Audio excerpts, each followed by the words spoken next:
We'll give you a second for the young guy to teach the old guy a new trick.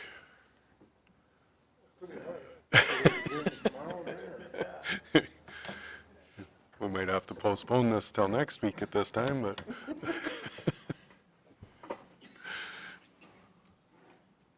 Wait the crowd. There it is. Hey. Morning, Anna. You're not late. We were waiting for you. There you go. We've been waiting for you. It's okay.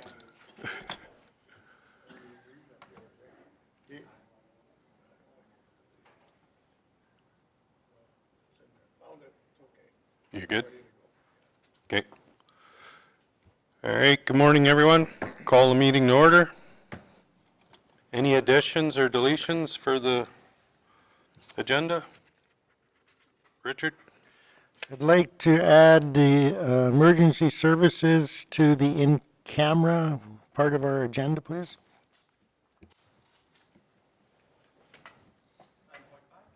9.5, yeah.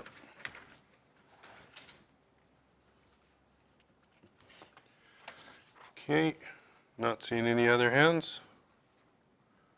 Dustin's moving the agenda with the addition. Vote.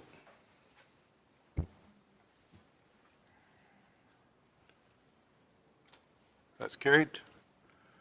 Minutes from last meeting. Everybody read them? Lloyd's moving them. Everybody's good with them? Vote.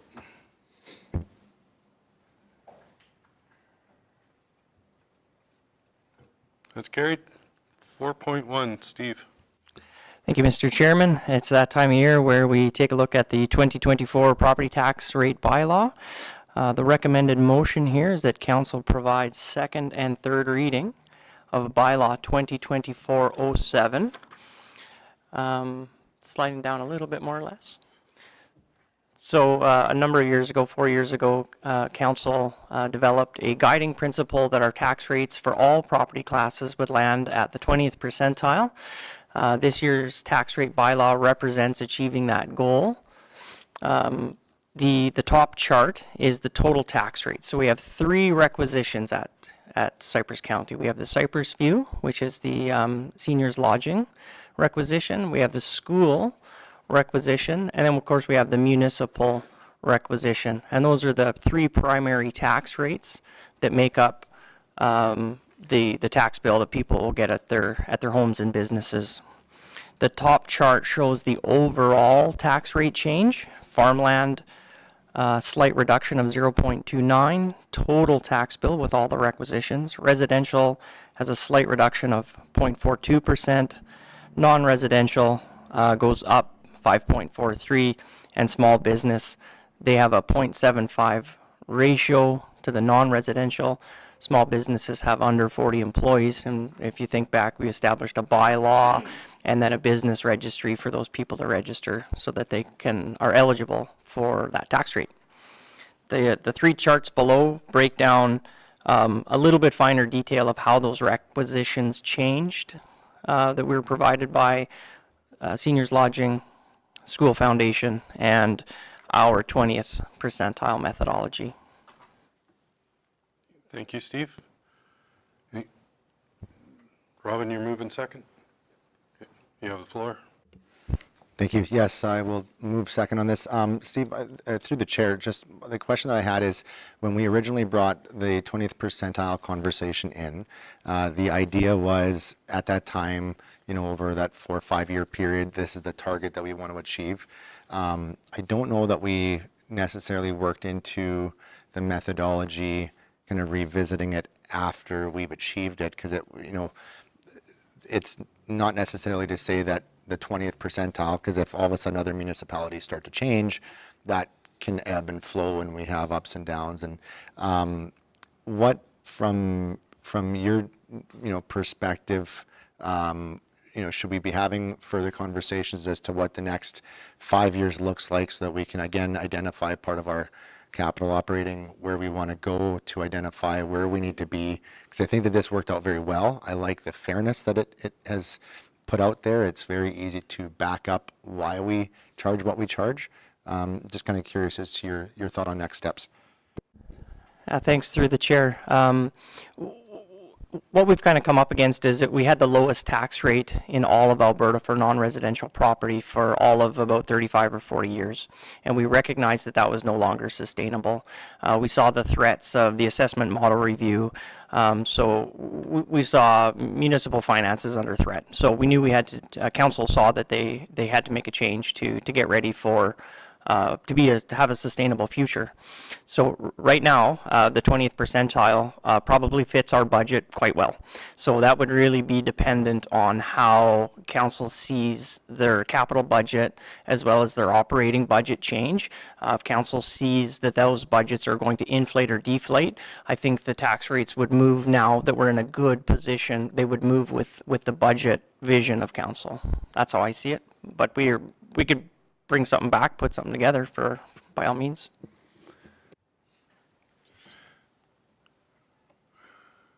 Yeah, I agree with Robin. I think there's something we have to look at there because we've discussed that with the budget, that we take the interest we make on the monies that we have put away for everything and we're using that as operating. And that should probably go back into some of the reinvestments that we need for inflation. So where do we have to be at with this percentile to get us safely, or at least even, on that aspect of it? Yeah. Yeah, and just as a follow-up to that as well, like we wanted to have that understanding that we had a thought process behind why we were at the mill rate that we were at, the tax rate that we were at, so it wasn't this huge disparity between residential and non-residential and linear and all these other things. So now we have that rhyme, that rhythm.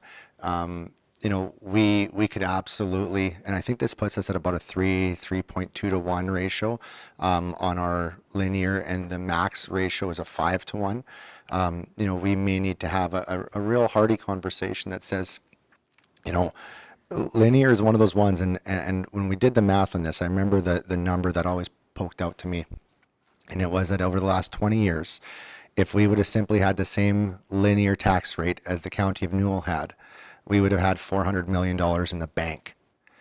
And, we didn't do that because we didn't necessarily think of it from once that goes down the river, and it is a business expense for these companies, but once that's gone down the river, there's no way to capture that ever again. And so, maybe part of our next conversation is, okay, percentile, and do we have a policy on the 3 to 1? Do we want to, potentially have, say at the 20th percentile, but look at maybe moving to a 4 to 1 ratio instead on the nonlinear, something like that. And what can we do with that? And does that help with the unfunded liabilities in our non-tangible assets? So. Because I don't believe we have a policy on the 3 to 1. We don't know. I think that I think this was a 2-year project to get to the 20th percentile, and now that we're here and we see the value, I believe we're up about $7.5 to $8 million a year from operating now that we've achieved this, and so that's good. But it's not that we have $7.5 to $8 million, as we've talked about many times, more in operating, because we've recognized now that costs of changing out things has increased dramatically, and that even just recognizing what our non-tangible liabilities are currently, we're underfunded significantly, and this may be one way that we can target that as a 10-year goal to fund some of those non-tangibles. Do you want to answer that, or let Steve go, or Blaine go first? Well, I was just going to say too, I remember asking that question a while back, just once we have reached the 20th percentile, where do we go? And we need to, have that conversation afterwards. So I was just wondering, do we need a motion maybe put forward to, direct staff into creating a model that we can look at? Did you have it? Maybe through the chair. So I think that was part of the intention, is that we would land at 20, and then we always knew there was a next step, and I think that was pretty well understood. And thanks for the reminder. What we're up against right now is we're going to have a lot more projects come online, wind energy, solar energy. So we're going to see an increase in our assessment base. As you know, I'm quite involved with the assessment model review things as well. And so that the model review will likely conclude in somewhere in 2028. And so that'll be a whole new world, or has the potential to be a whole new world in 2028 too. So, you know, kind of, and those questions aren't answered for us yet. It's not a reason not to do anything. That's not what I'm saying at all. But the next 3-4 years will tell us a lot where we'll need to land. I think it has been brought up that we should have a committee of the whole meeting to discuss some of these things, so that's maybe something we should have in the near future. Any other questions or comments on it? I'm not seeing any. You're voting on second reading? Vote.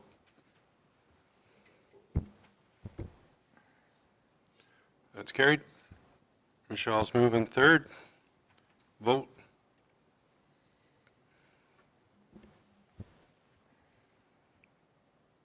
That's carried.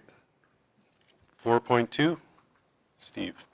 Thank you, Mr. Chairman. I'm going to have our planning supervisor introduce these next pair. Thank you through the chair. Bylaw 2024-10 is submitted by Adam Thompson on behalf of JBP Enterprises, or Jason Pancoast, and it's to reclassify 2 parcels totaling 13.9 acres from Agricultural District 2 to Country Residential District 2. And the public hearing will be set for Tuesday, May 21st. And the recommendation is that council move first reading of the bylaw. Thank you, Kayleen. Blaine's moving first. Any questions? Vote.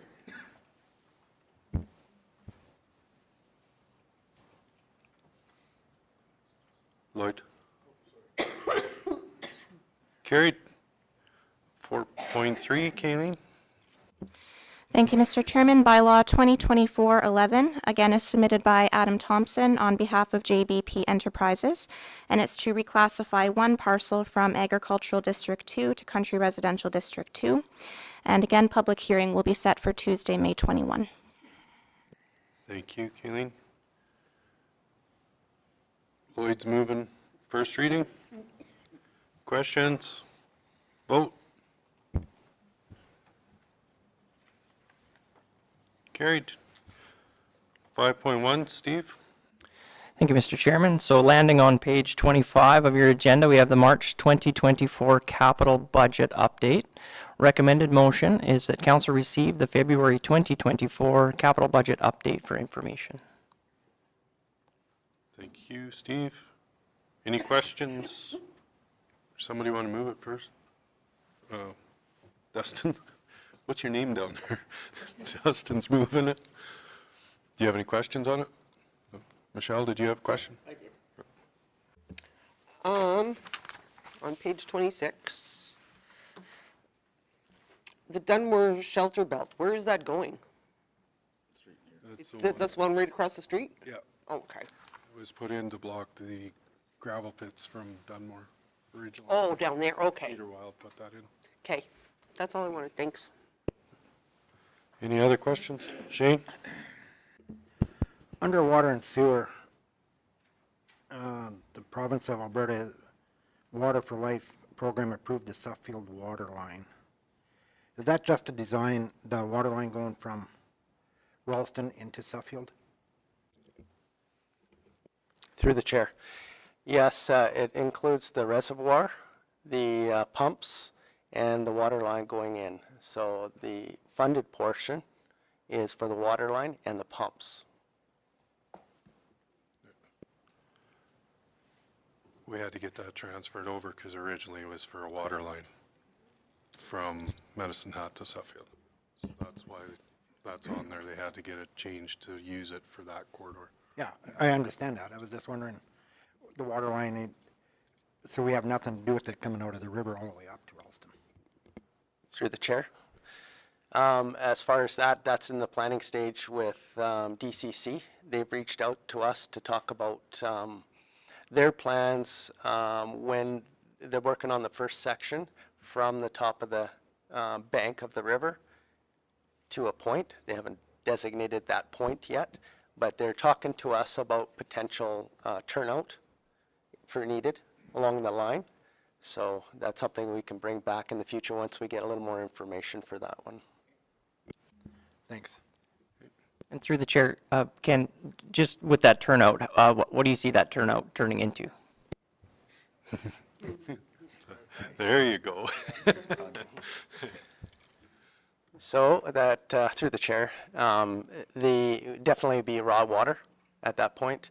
So we have the potential of creating a reservoir of some sort down there, or to help with fire suppression or fire, and just access to raw water. So, there's various options there, but having that option of creating a point to use in the future and where it goes will benefit the county.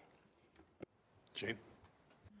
Yeah, just so, I don't know if, down south there, going from Etscombe over to Manyberries, all of a sudden out in the farmer's, rancher's field, you'll see a fire hydrant where they tapped into that new line going from Etscombe over to Manyberries. So all of a sudden there's a fire hydrant sitting there.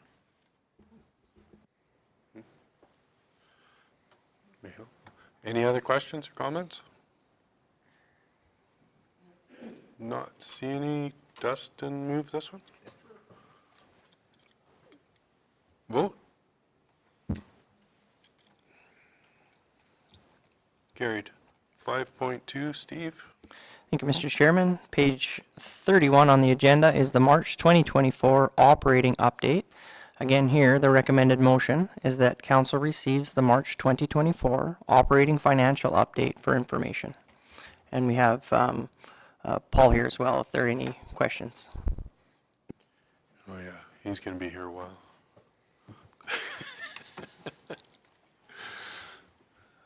Lloyd's going to move it. Does anybody have any questions? Wow. You're going to let him sleep in the chair over there? Pretty straightforward stuff. It is, yeah. All right. Good job that you didn't get any questions out of it. That's. Wait till the next one, yeah. All right, not seeing any questions? Vote. It's carried. 5.3. Thank you, Mr. Chairman. This 2023 financial information return extension, or also known as FIR, a recommended motion is that council approve the extension to the submission of the 2023 audited financial statements and the 2023 financial information return. So the financial returns are due on May 1st, and it's been a heavy audit year, and so we anticipate landing this at the May 7th meeting, so it'll be about 8 days late. Yeah, again, that's why we're here today, is because we were supposed to have the auditors here today, so. But it was not Paul's fault, but he just took over this year, and there's a bunch of hiccups with the new program and stuff, so things are just running a little behind, so that's why they need this extension. That's our goal, right? May 7th. Every time we think they're close, the auditors ask for something else. And Yeah, through the chair, Paul's still been receiving inquiries up until yesterday afternoon. Today, excuse me. today still? Wow. So you're always going to have hiccups when you have a new person take over from the old system. So it's just, once Paul gets it worked out, then we'll get everything flowing properly for next year. But Keith, you're good with making a motion for the extension? Is there any questions for Paul on it, or we're going to let him off the hook today? I'll ask one question. You sure? So are we obligated to any penalty for coming in late, or I know it's kind of a sticky one, but. So, through the chair, there is no penalty per se. We are obligated to report by May 1. What has been communicated to me is there could be a potential of a delay in funding for some things.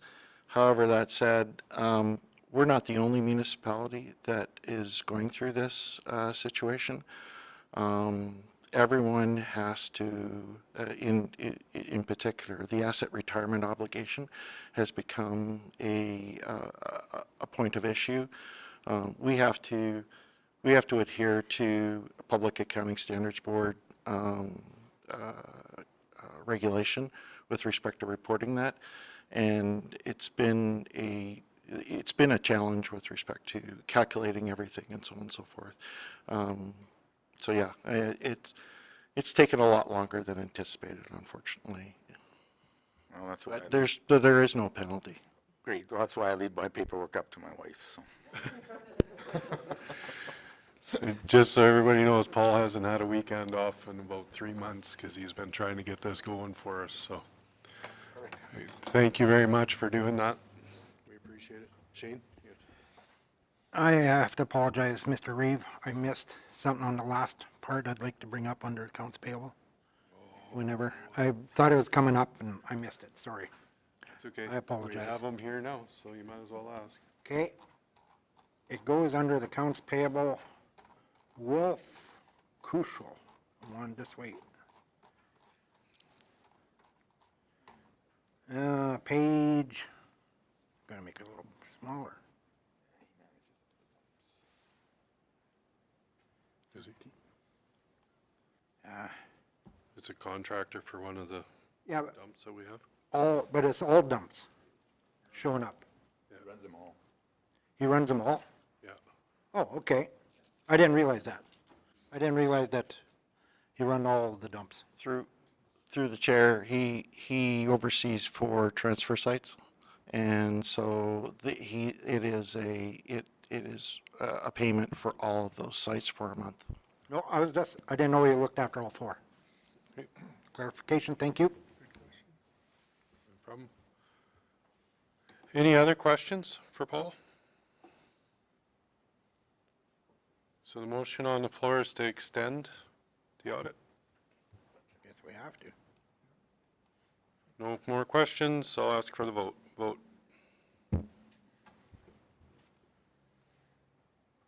That's carried. Again, thank you for all your work, Paul. We appreciate the weekends you put in.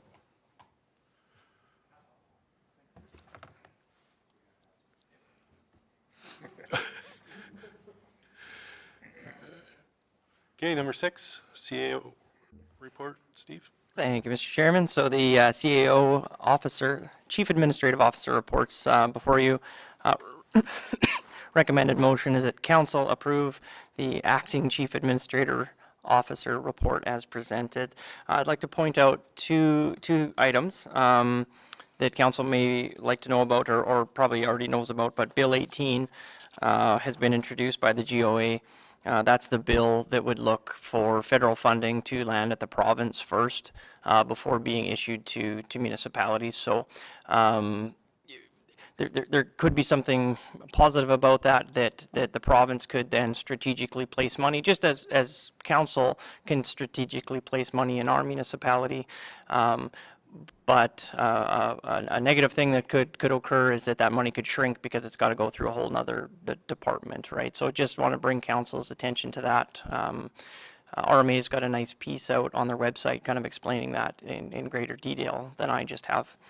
Second thing I wanted to bring up was we received a letter from Minister Lowen regarding the emergency egress from the Fire Rock side of Elkwater. That pardon me?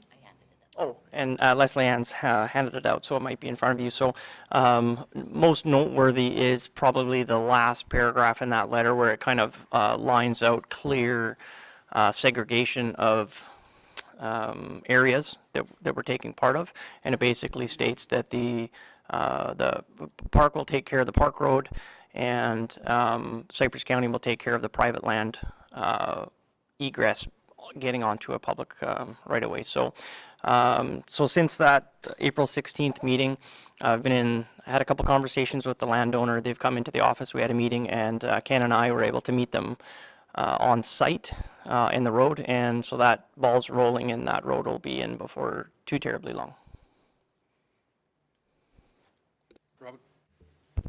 Thanks, Mr. Reeve.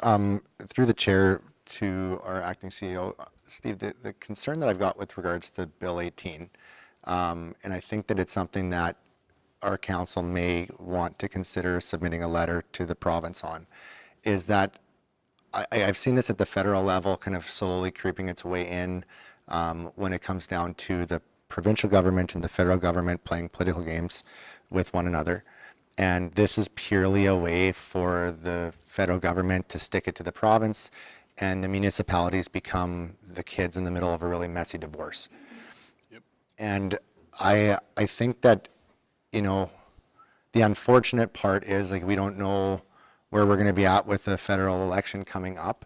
But right now, this puts rural municipalities specifically in a really bad spot. Because whatever argument the feds have with our premier and her caucus, we get labeled with, regardless of whether we need $5 million for a wastewater treatment line or anything like that. Like, a lot of the infrastructure money that comes down for these kind of big projects are federal funds.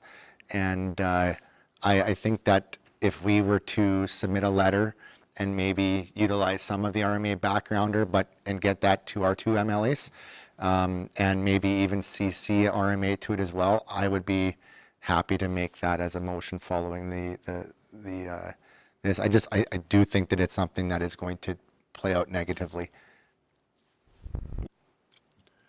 I don't disagree with that. I had conversations with the college yesterday, just in a private meeting, and that they're pretty worried about it too. So I think you're stated it the proper way there, that we'll be in the middle of a messy divorce. That's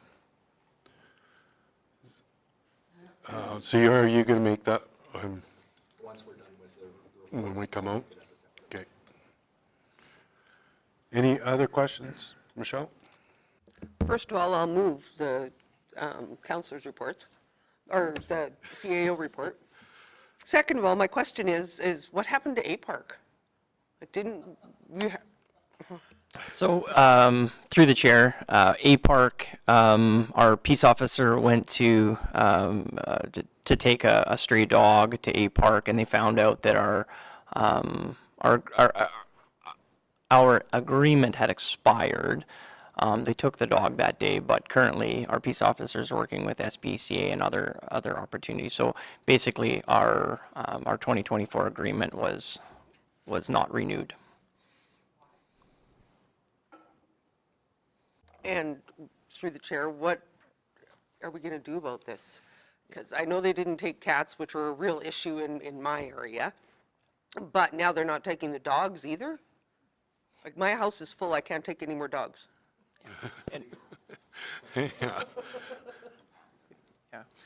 Yeah, it was 15,000, and the renewal was on their end, not ours. It wasn't us not looking to renew. I think they were at capacity and saw, perhaps, if I was to speculate at all, that they were at capacity and didn't have room for anything else. So do we have any other options? I guess she's probably researching those right now, right? And it'll come back? Okay. Thank you. Robin?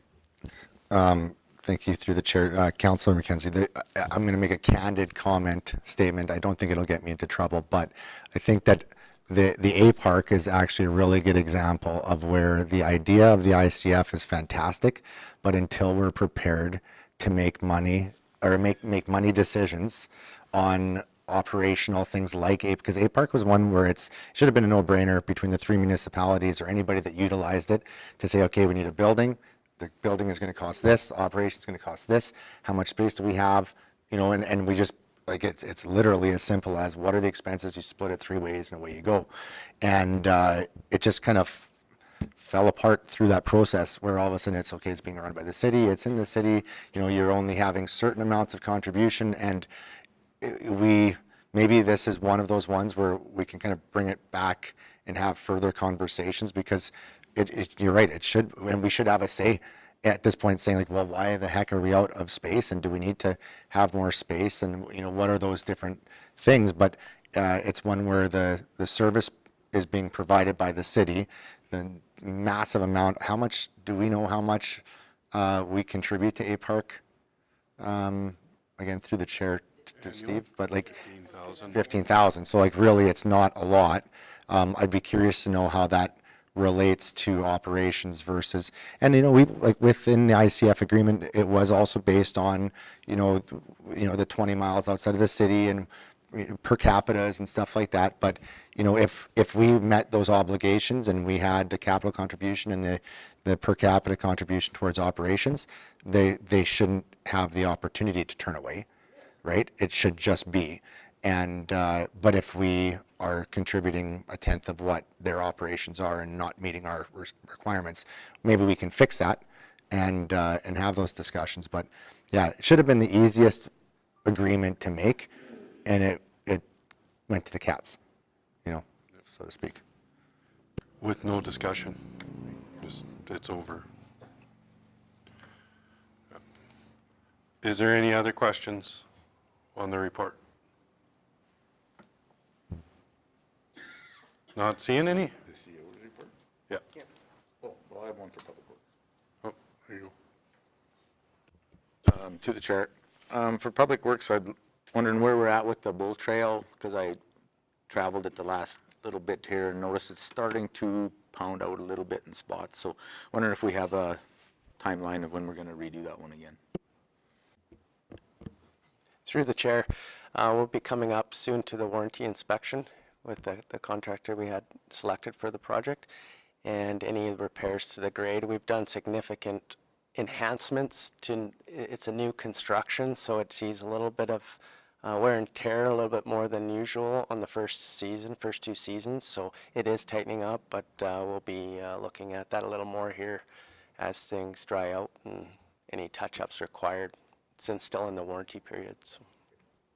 Sounds great. I just wanted to have aware in case I get the question asked. Any other questions? Not seeing any. Shall move the CAO report. Vote. That's carried. Robin, you have a motion for a letter?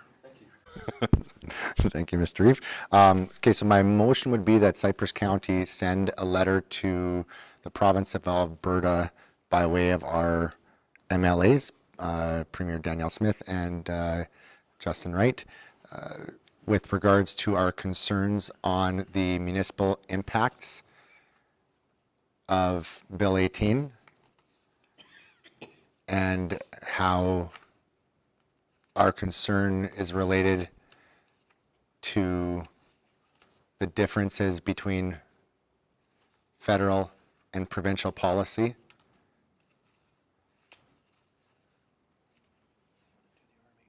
Yeah. Impacting municipal budgets. For funding. Yeah. Funding, budgets. Yeah. So the letter would go to Government of Alberta by way of those two and CC'd to the rural municipalities of Alberta.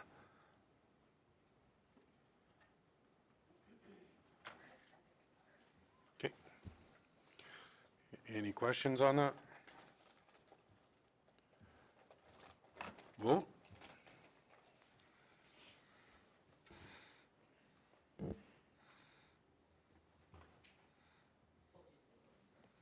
Can we do a recorded vote on this one too? Because it would be good that council unanimously supports this idea, and I think that's where it's headed anyway. So. Yeah, just. Okay.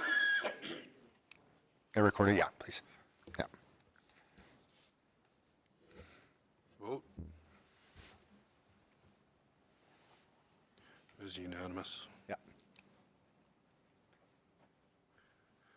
Okay, Reeve and Councilors report.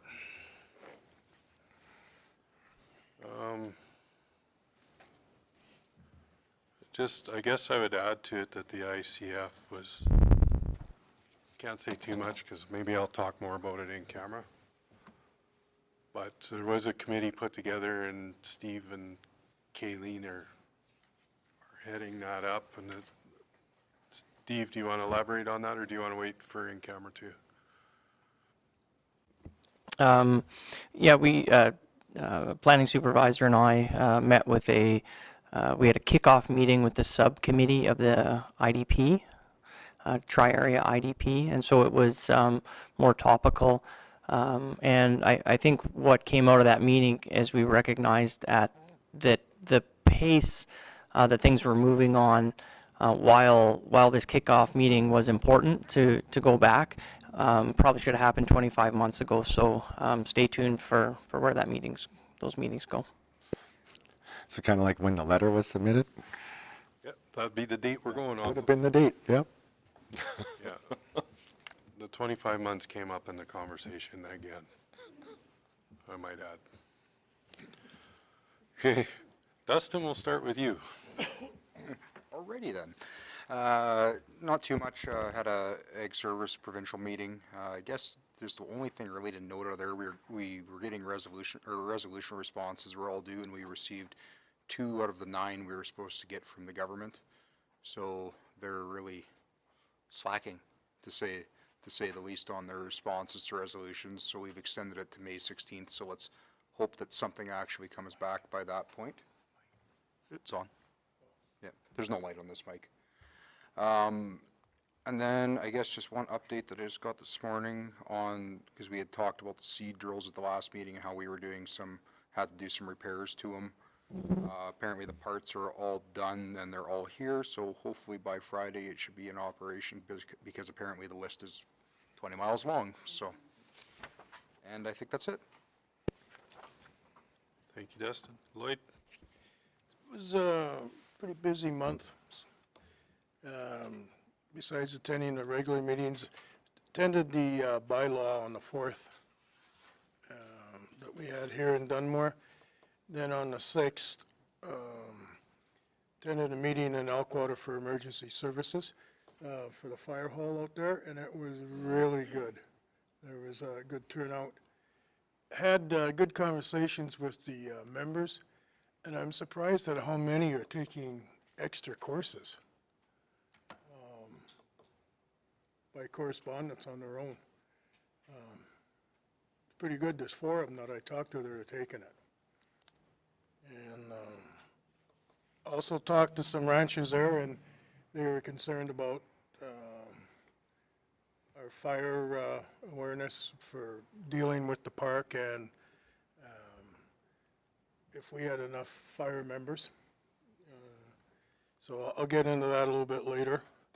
The 7th, attended the Elkwater Community Association, and it was brought up there that the fire chief had got a hold of them, and there are 5 firefighters in Elkwater that need their first aid renewed, and in order to have a class, he needs 10. So he offered 5 positions for Elkwater Community Association, anybody that wants it. And there was a lot of people that stuck up their hand. So that's coming up later. Then on the 9th, there was the MPC. On the 11th, I attended the,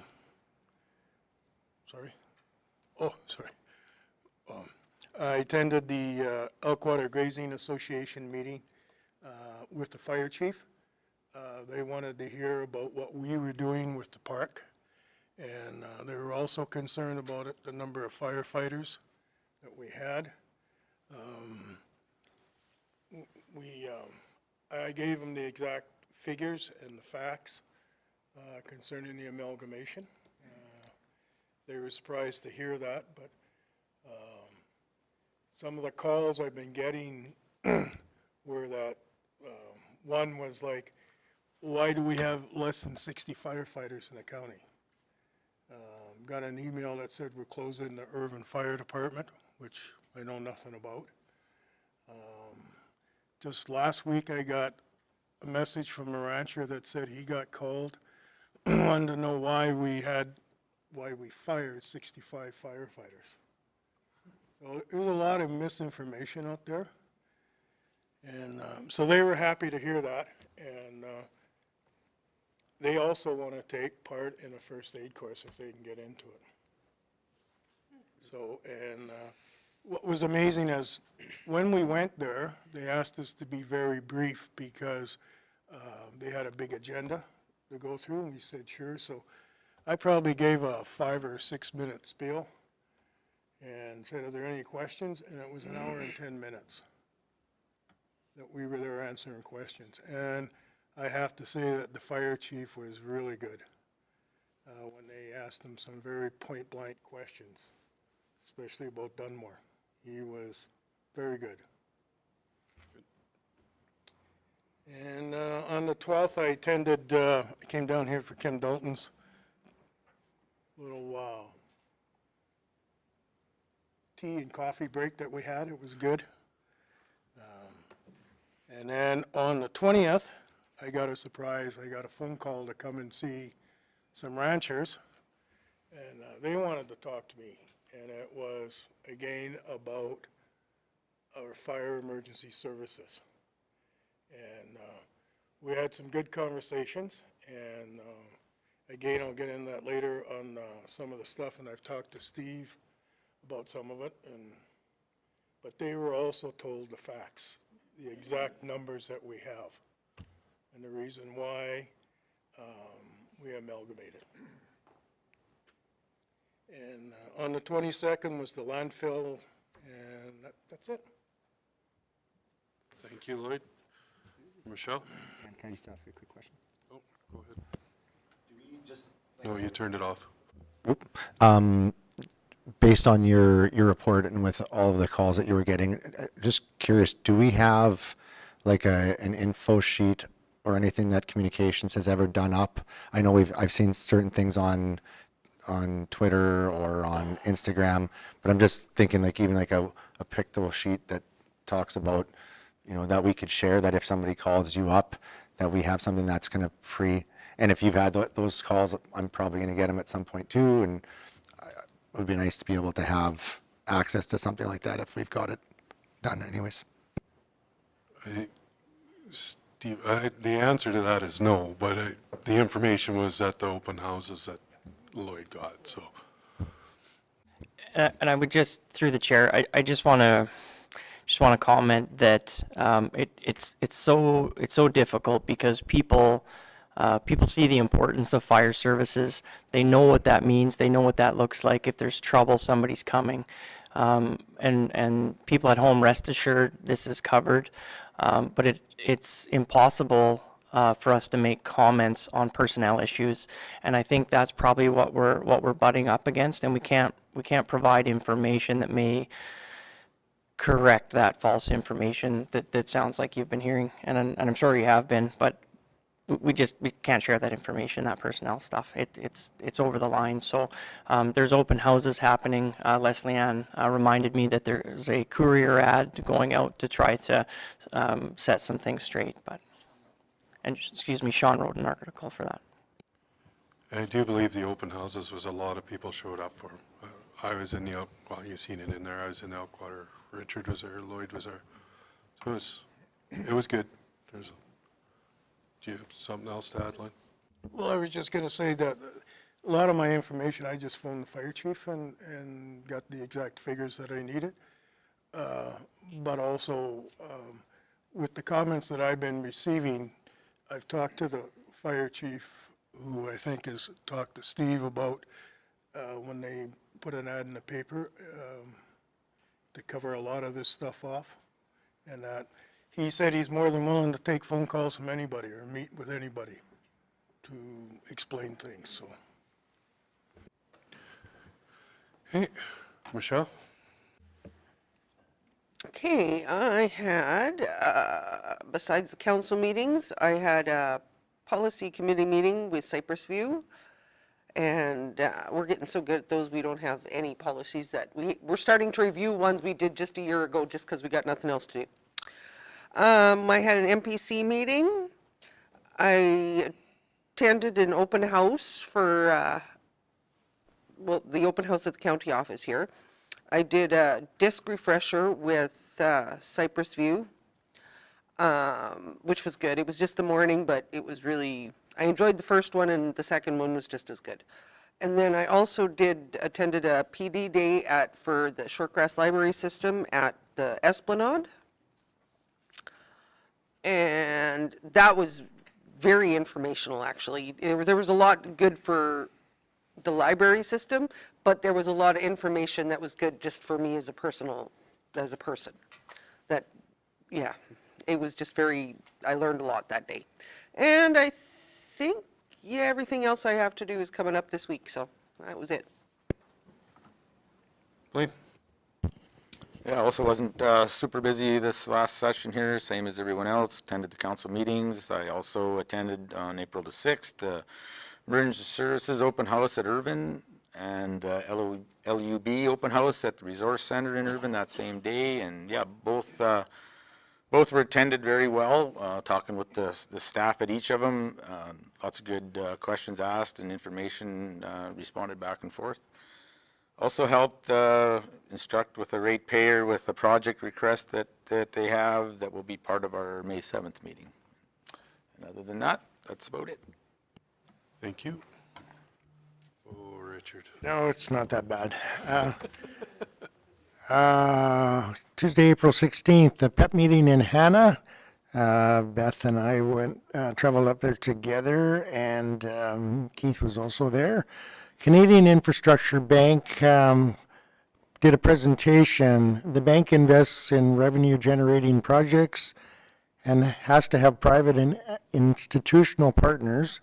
They got about $35 billion to invest, so they're definitely not short on funds. But what was happening is our executive director at PEP was trying to see how many municipalities out there need money for infrastructure so that they can actually develop some housing in their places. And she was looking for input to see if we could, as a group, get together, and if we needed $100 million to do the infrastructure, form a group and then move forward from there. So very interesting. Yeah,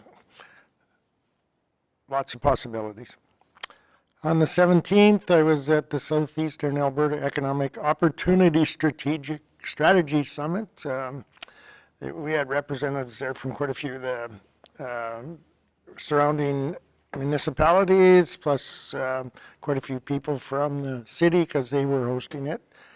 On the 18th, I went to Brooks and attended a housing information workshop. They had a couple of contractors there from Calgary that did a presentation to the municipalities on what they were looking for if they were going to move in and do some projects, like not just single houses, but apartments and duplexes and stuff. So very interesting. And yesterday I had a Verge meeting in Bow Island. I will comment on that. The fire department open house, I did go with Dan to Elkwater, and then also the land use bylaw. There seems to be, well, there always has been, there's a lot of people that will tell you stuff on a one-to-one, face-to-face, versus phoning you or giving you an email. So I think it's well worth the time if anybody can go to that. I learned a lot down at Elkwater, and was able to answer numerous questions about the fire department. And then same with the land use bylaw. You know, I thought it was a pretty good turnout here. And not only had questions on that, but just what else we do. So it was good. Shane? Yeah, I had a Stampede board meeting, had a rec board meeting, attended the land use bylaw open house in 7 persons, and had a landfill meeting, which I see we'll need to talk about an issue in closed session on about the new sale and financing. An issue in the landfill? Yeah, we brought up. Yeah. We brought up the issue of our compost center again. The compost coming in from Calgary with all the garbage is no longer coming in. If it does, it goes straight up into the landfill because it's full of plastics and we can't get it out. I sort of did a little spiel about what it's really costing us. on the compost, to get a ton of compost. Our actual cost would probably be around that $400 a ton, if you figure in all of our expenses and all the garbage and all what's going on there. Also brought up, we have a big pile of wood, 2 big piles now again to be chipped. And asked staff to bring back a price to sell a lot of these chips, because they can go into feedlots, into muddy areas, ranchers that want to harden up muddy areas. It works really well for that, so maybe we can sell some of that because we got less compost coming in now and seems like more wood. So we got a big pile of wood there to try to receive some costs. I mean, we are charging for the wood coming in. And yeah, that's about it. Oh, I had a few phone calls, not phone calls and face-to-face talks about the county, and I was like Paul Harvey used to say, told them the rest of the story. That was it. Robin? Pretty quiet last couple weeks. Just got back from Virginia at my niece's wedding here the last couple weeks. Got back this morning. So not too much to report from the last 2 weeks. Keith? Regular council meetings. I attended the PEP meeting in Hannah. Further to what Richard shared, we had some discussion on the Highway 3 update and the Highway 41 update. This whole idea of the eastern corridor from Coal Lake to the border. Some discussion on the border crossing, the interchange at 36 and number 1. I'm still not sure what they're going to do at the lakeside corner, if somebody knows that. Because I know they're going to do some work there at that corner also to alleviate some traffic issues there. Just generally some of the stuff on the 41, and I think we've all been updated, but it was interesting listening to the feedback from the rest of the people there. So basically, no phone calls, so all good. Thank you, Keith. Blaine's going to move the reports. Does anybody have any questions on them? Not seeing any. Vote. Take a 5-minute break. That's carried. Okay, we'll take a 5-minute break. Needed another brownie anyway. Seeing who's got their legs crossed around here.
We will go on to 8.1, Steve? Thank you, Mr. Chairman. We have before you a road variance request for Range Road 35. That's immediately south of Highway 1. Director of Public Works done a wonderful job on this. Our recommended motion is that council approve the road cross-section variance request for a portion of Range Road 35 as presented. You'll see our R10 construction of roads, undeveloped road allowances. There's a clip of that policy below. Also in the attachment is a letter of the request, some photos, and a little bit of a mock-up diagram, ortho photo that Leslie Ann has up on the screen.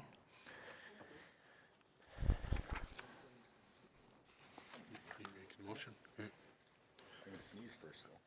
Okay, but sneeze straight. No, he's just trying to hold off a sneeze while he's making the motion.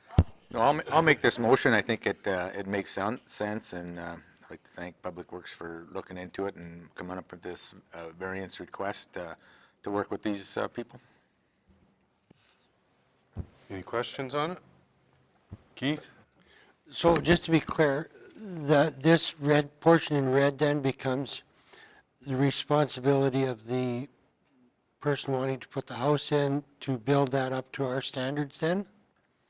Or how far does that carry? Because it's obviously just servicing that house, but That's the we don't know down the road what's going to happen. So what actually is the parameters that we approve this?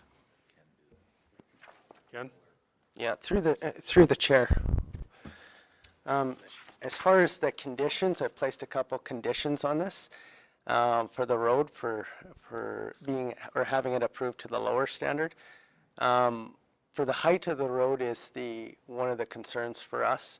And typically, when we do our standard road cross section, we're aiming for 0.5 above the sod line or the field elevation to mitigate some of those snow drifting issues. And the dirt in the right-of-way is more or less built up to do that, so you end up with about a foot ditch. But with this variance, the height of the variance, there's not much ditch here, just a little bit of a swale against the toe of the fill, so we achieve the height we desire for that road, especially from the prevailing winds from the west. And the proposal that they would look after maintenance, and we're all for that if we enter into a road use agreement after it's built to the variance. And then as far as down the road, if there was, for instance, some development on the other side, there's not much room on the circle there, but it could extend a little bit. There's the toe of the coulees there too, so there's restrictions. But it did have a condition in there if the road, based on development, was required to be upgraded for the next development, then there would be a cost share of 50-50 between the registered owner and the new owner for that increase. Go ahead, Keith. So just a thought that came into my mind through the chair to Ken is when we saw the flood back a few years ago, this is prime for that flood zone, right? Is there any thought of building something in for washing this out or preventing something, or have we considered that fact? Through the chair. The road hasn't been designed yet, but part of that process would be looking at the low areas and making sure that the height of the road is up high enough in those areas, as well as the drainage things like centerline culverts and swales, natural drainage courses are maintained. So I hope that answers your question for that. It's going to enter into design phase. Shane? So when they say they'll maintain the road, what happens if this property, the house gets built and it gets sold in a couple of years and it becomes a school bus route? Then is the county on the hook for building it up then to meet specs for school bus? Through the chair. Yeah, that is a possibility to subdivide the corner off and sell it off, or sell the whole quarter off with 2 dwellings on it.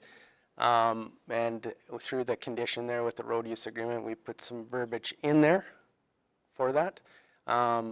Likely we'd be taking the maintenance over in that situation. And if there is issues with the road itself as it is, like we're achieving the width of the road, we're maintaining the height of the road, which follows our typical. We just don't have those deeper ditches.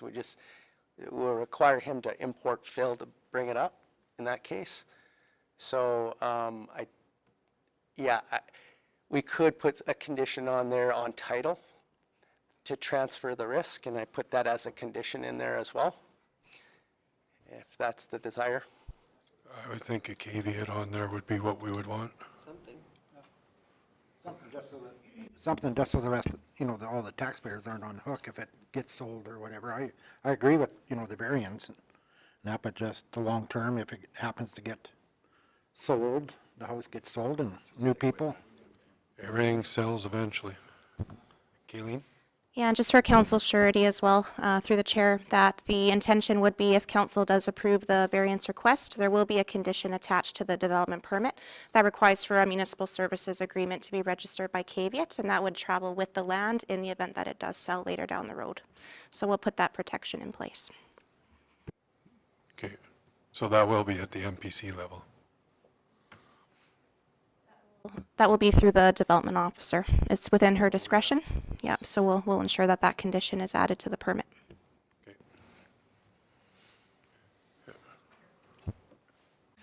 Okay. To the Director of Public Works, this road variance, it meets AT's low volume standard. And I'm just trying to tie that together with the question about the bus route. And I think that would, and I'm not sure that bus routes are identified in that manner anymore, but I think it would be sufficient for bus traffic, not at that low volume standard. Through the chair, yeah, that's the first thing we look at to change the geometric design of the road is the design standards, and it does meet one of the published standards for slope. With the road, we want to achieve 8 meters at all costs where possible. And so, yeah, it does follow, so as far as liabilities and stuff like that. Perfect. Good questions, you guys. Blaine made the motion to go ahead with the variance. Any other questions? Vote.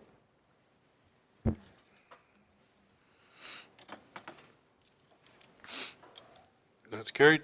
8.2. Thank you, Mr. Chairman. This is the Business Retention and Expansion Update. The recommended motion is that Council accepts the Business Retention and Expansion Update as information. Leslie Ann's going to highlight about 5 or 6 items out of the report for Council's update. Thank you. Thank you. Through the chair. So a few years back, the City of Medicine had applied for a grant, and Cypress County is part of the Southeastern Alberta Economic Opportunity Strategy. And what this business retention and expansion industry-specific project, it's a project that's derived out of that committee. So basically what it is, it's strengthening our understanding of our current businesses by surveying and following up with targeted projects to address challenges and barriers. The Medicine Hat Economic Development is leading a regional program that focuses consecutively on one industry at a time.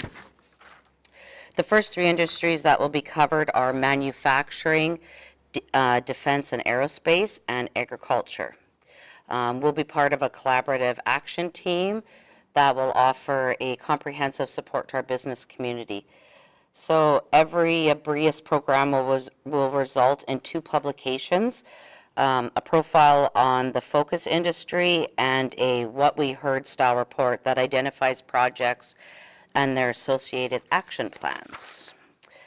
The first report is intended to launch the first week of September. And I believe that Beth is actually attending the first kickoff meeting today with this. So yeah, it's just to give council an update so they know what's going on, and yeah, look forward to that information coming forward. Thank you.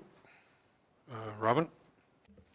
Moving for information. Yeah, I'll move that we accept it for information. And just a couple of comments, not even so much on the report, but what the report has twigged in me here.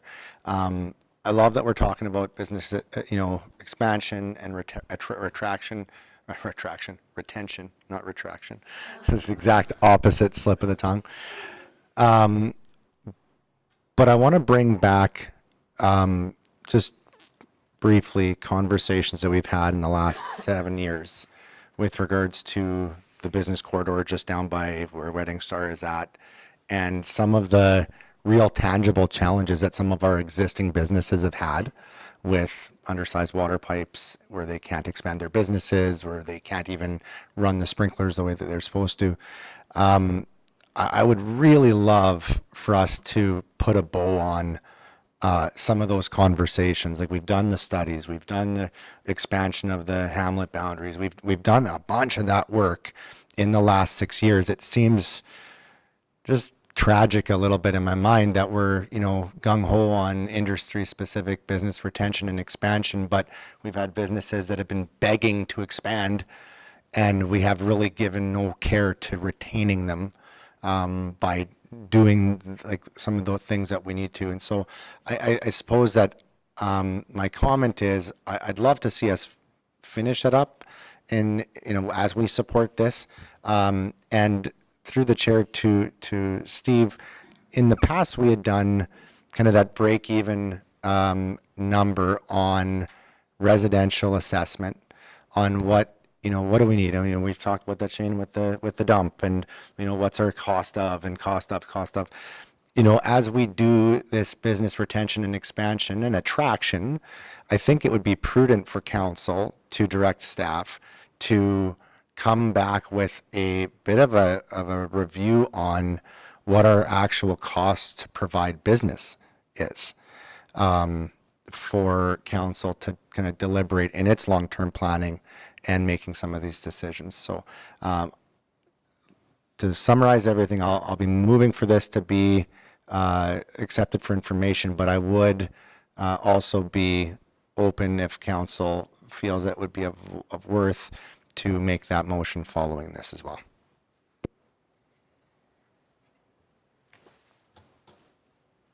Any questions on it?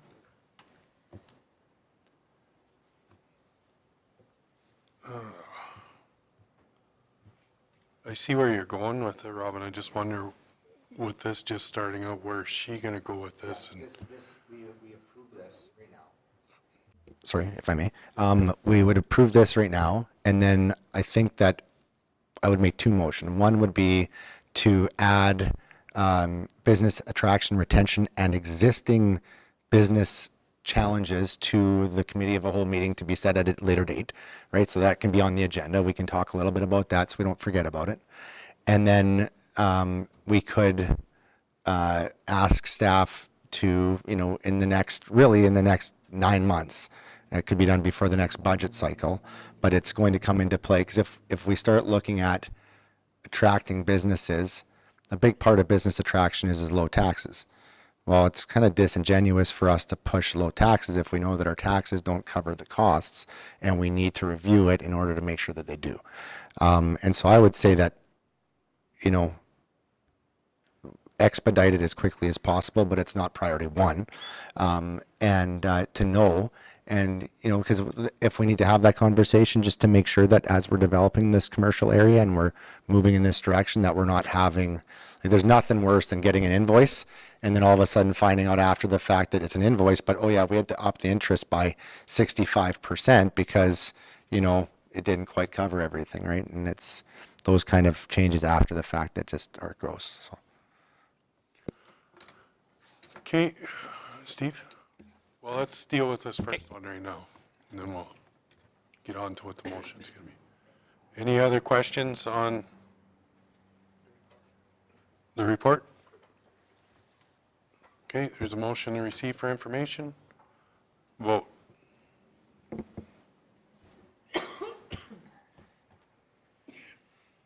That's carried.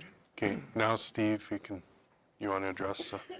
Yeah, I really appreciate where that conversation's going. I love the idea of buttoning things up and closing the loop and getting stuff done.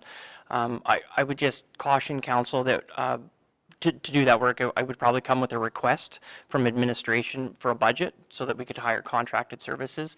I appreciate that scope. It's probably a necessary scope, but the internal power, we probably don't have room to do those types of special projects. So it'd probably come with a request. I'm just going to shoot out a number of 20 to 25,000 to start to get those pieces together. I wish we had the time to do it, but yeah. So do you want to make a motion to bring that back as a request? Okay. That simplifies it, so I'm happy, Shane, if you have something to comment on before I make the motion. No, go ahead. I was just thinking because we've talked so much about the water issue, you know, for Wedding Star and a bigger pipe, and we needed water license and how to get it, and, you know, it just goes around and around and around and around. Now we have the license. Richard? At the Verge meeting that we had yesterday in Bow Island, we talked about this, it would be probably under structure, and item number 2 were business visitations. And Teresa Hardiker is our executive director.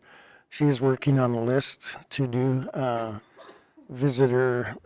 to do some of these visitations, not just in Cypress County, but actually working with 40 Mile, and actually I forgot in my report that Foremost is coming on board with Verge.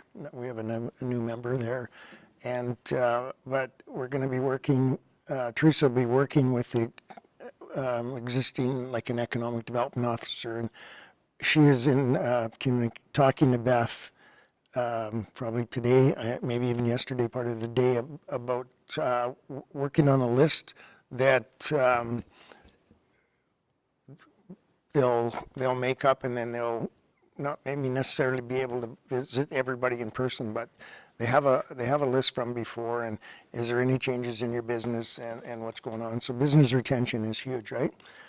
And then the other comment is with Wedding Star, I think the first thing we have to do is make sure that they are still looking at expansion. It's been quite a while since I've had a conversation with them, but that piece of land that's in behind Wedding Star has been sold a couple of times, or those parcels.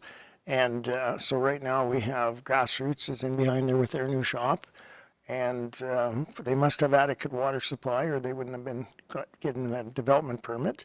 And the other part is equipment storage for the agricultural business there. So I guess we'd have to determine, do we need to run that water line down? Like, yeah, at the time it was huge. It was very important. We had even talked about if Wedding Star would participate in the cost of it and go from there. Also, Inland Concrete was looking at having a line run across to them, but they've gone on to the next stage. They've dug wells and they have their own water supply. So just it's maybe something that somebody in staff could talk to them about. So I'm thinking, Robin, maybe just wait a month and see what these visitations come up with and stuff, and then we can see where we might be lacking or missing. But I know that retention is on Beth's list and on Teresa's list. Robin? Yeah, I have no issues at all with that. I don't even mind having the conversation with Wedding Star. I think that it's pretty easy to recognize that the difference between what a Wedding Star type of business would pay in municipal tax versus what a a storage yard where equipment gets parked pays in tax is significantly different. And when you have frontage, highway frontage, I think you want to get the best bang for your buck, but it's only a cliche until we look at the numbers. And I think that, ag industrial is something that's a term that we've thrown out a lot of times, right? I think that ag industrial is something that works well in our county because it doesn't require infrastructure, and the taxes, then you don't need to have the high tax to deliver on it. But if you're looking at, attracting businesses like, what's the big potato, like the fry factory, McLean's, right? If we had a McLean's coming in with our existing tax rate, I think we'd be in trouble because there'd be a lot of services that would be required and not a lot of, we'd just be missing out on a lot too. So it's just, yeah, well, we have the licenses, but it's just to get the water there would be expensive, and then you'd need to have the rates at appropriate levels. So I guess, so we've had our previous motion. So I'd like to make two motions, I think. One of them is just to add, have a motion to add to the agenda of a future committee of the whole meeting, the discussion item that is, referencing water and the commercial district within Dunmore. So that would be motion number one. And then Dunmore or Cypress County? we can go Cypress County, yeah. Yeah, Okay, that's, let's just go with one at a time. yeah, you bet.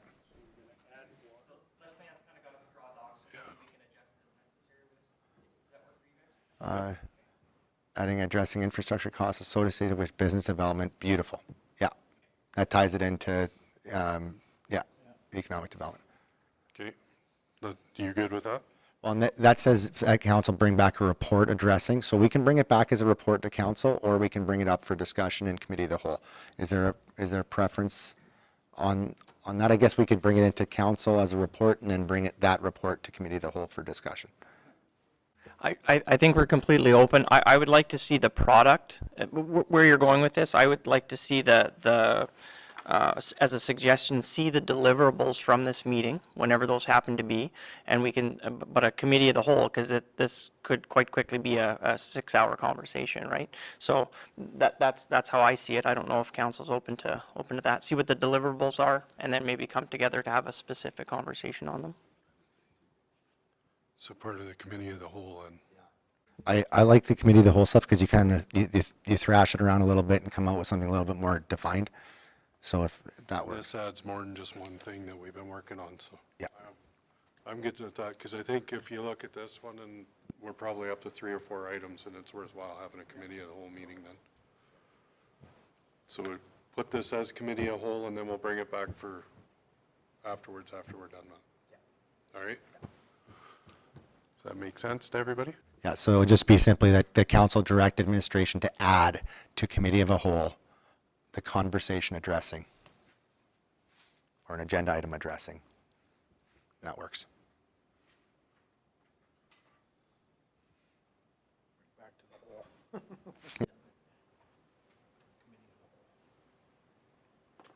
Okay?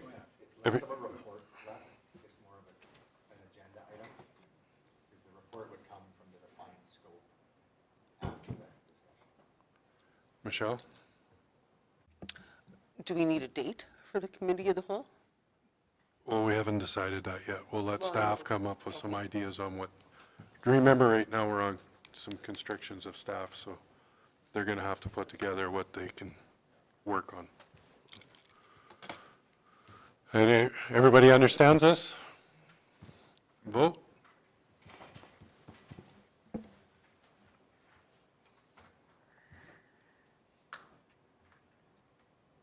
That's carried. What, do you have another one, or do Yeah. you want to wait till this? No, I will do the next one. So the second one would be that council ask administration to come back with a cost estimate on doing a review on the break-even assessed value for commercial land uses within Cypress County.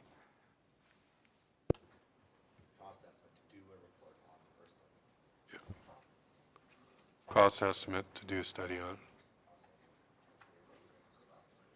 Yeah, a cost estimate to do the study or review.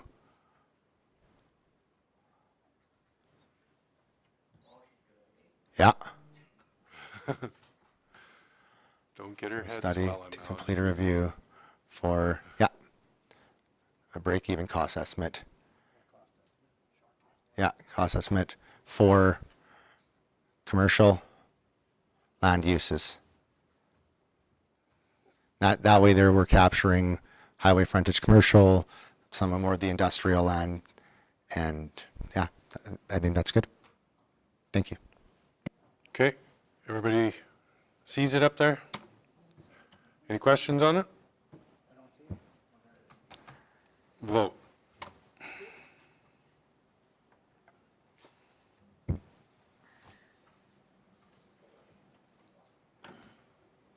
Okay, that's carried. Let's go on to 8.3. Steve. Okay, 8.3 is our some feedback from our land use bylaw reviews from our open houses that planning put on. Kayleen's going to give us a bit of a presentation and update, and we're going to ask the council direct administration to proceed with drafting amendments to the land use bylaw 2022-09. Take it away, Kayleen. Thank you, Steve, and through the chair, awesome jump-off point to go into the land use bylaw discussion, so thank you for that. It's excellent feedback for us as well. I wanted to jump into the land use bylaw review feedback presentation that we prepared. Planning and Development, we put out a public survey from March 11th through to April 15th, and we also hosted a series of open house in-person participation opportunities, both here at the County Administration Office in the hamlet of 7 Persons, as well as in the hamlet of Irvine. One of the challenges when we're conducting land use bylaw reviews is trying to get the engagement from the public. So we attempted to do this a little bit differently this time, actually going out to the communities to see if we can measure any way that we maybe get a bit more feedback into the bylaw, education, and just general people participating. So I think that was a really good addition to this review. The most well-attended one would have been here at the County Administration Office, where we had 21 attendees sign in. Lots of people here just gathering information, educating themselves on what a land use bylaw is, and that's where we're really happy to see that. What was that, sorry? We did have to print a couple extra bylaws. Yeah, lots of people came and they took the 250-page document home with them to actually read through it, so that we're happy to see it.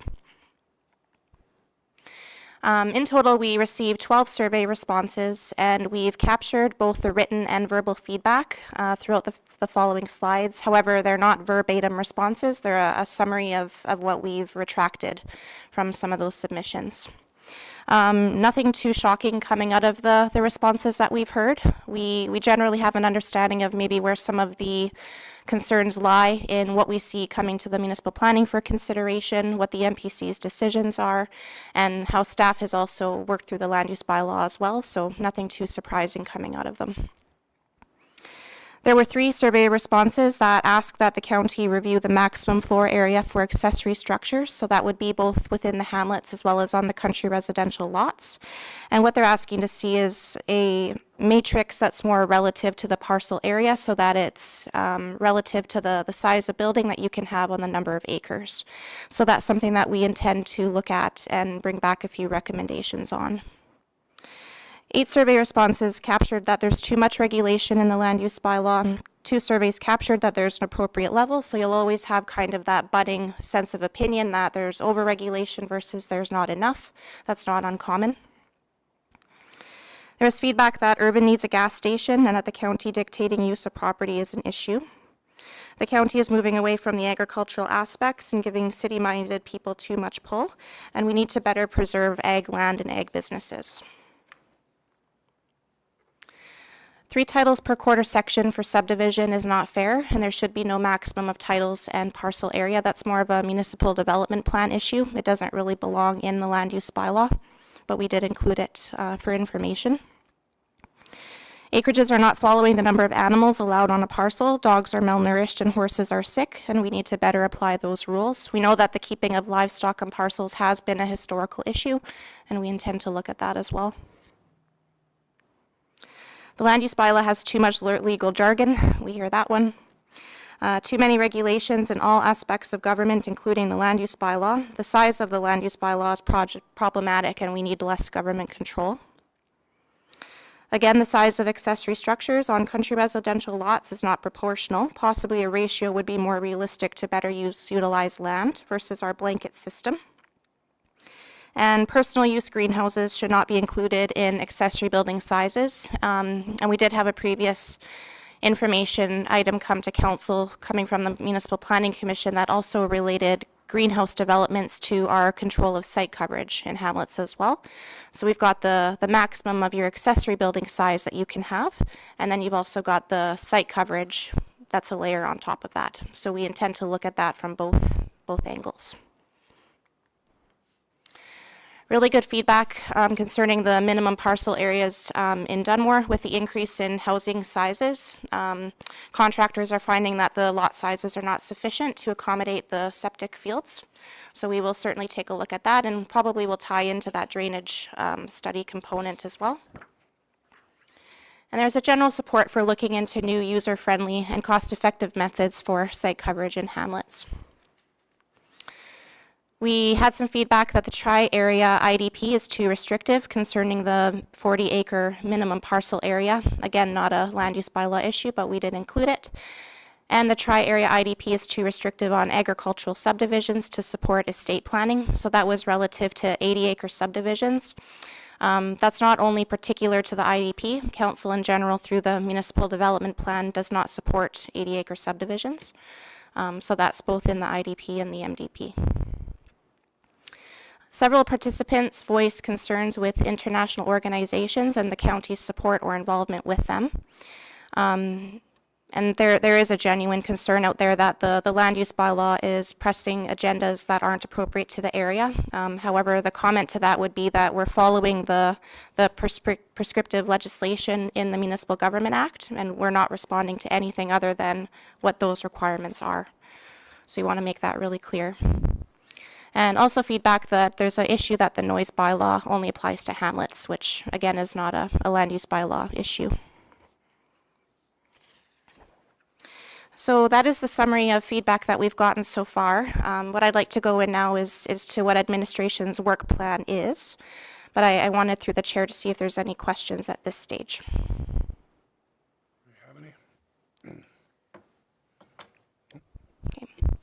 So what we're hearing is relative to the organization and the readability of the land use bylaw.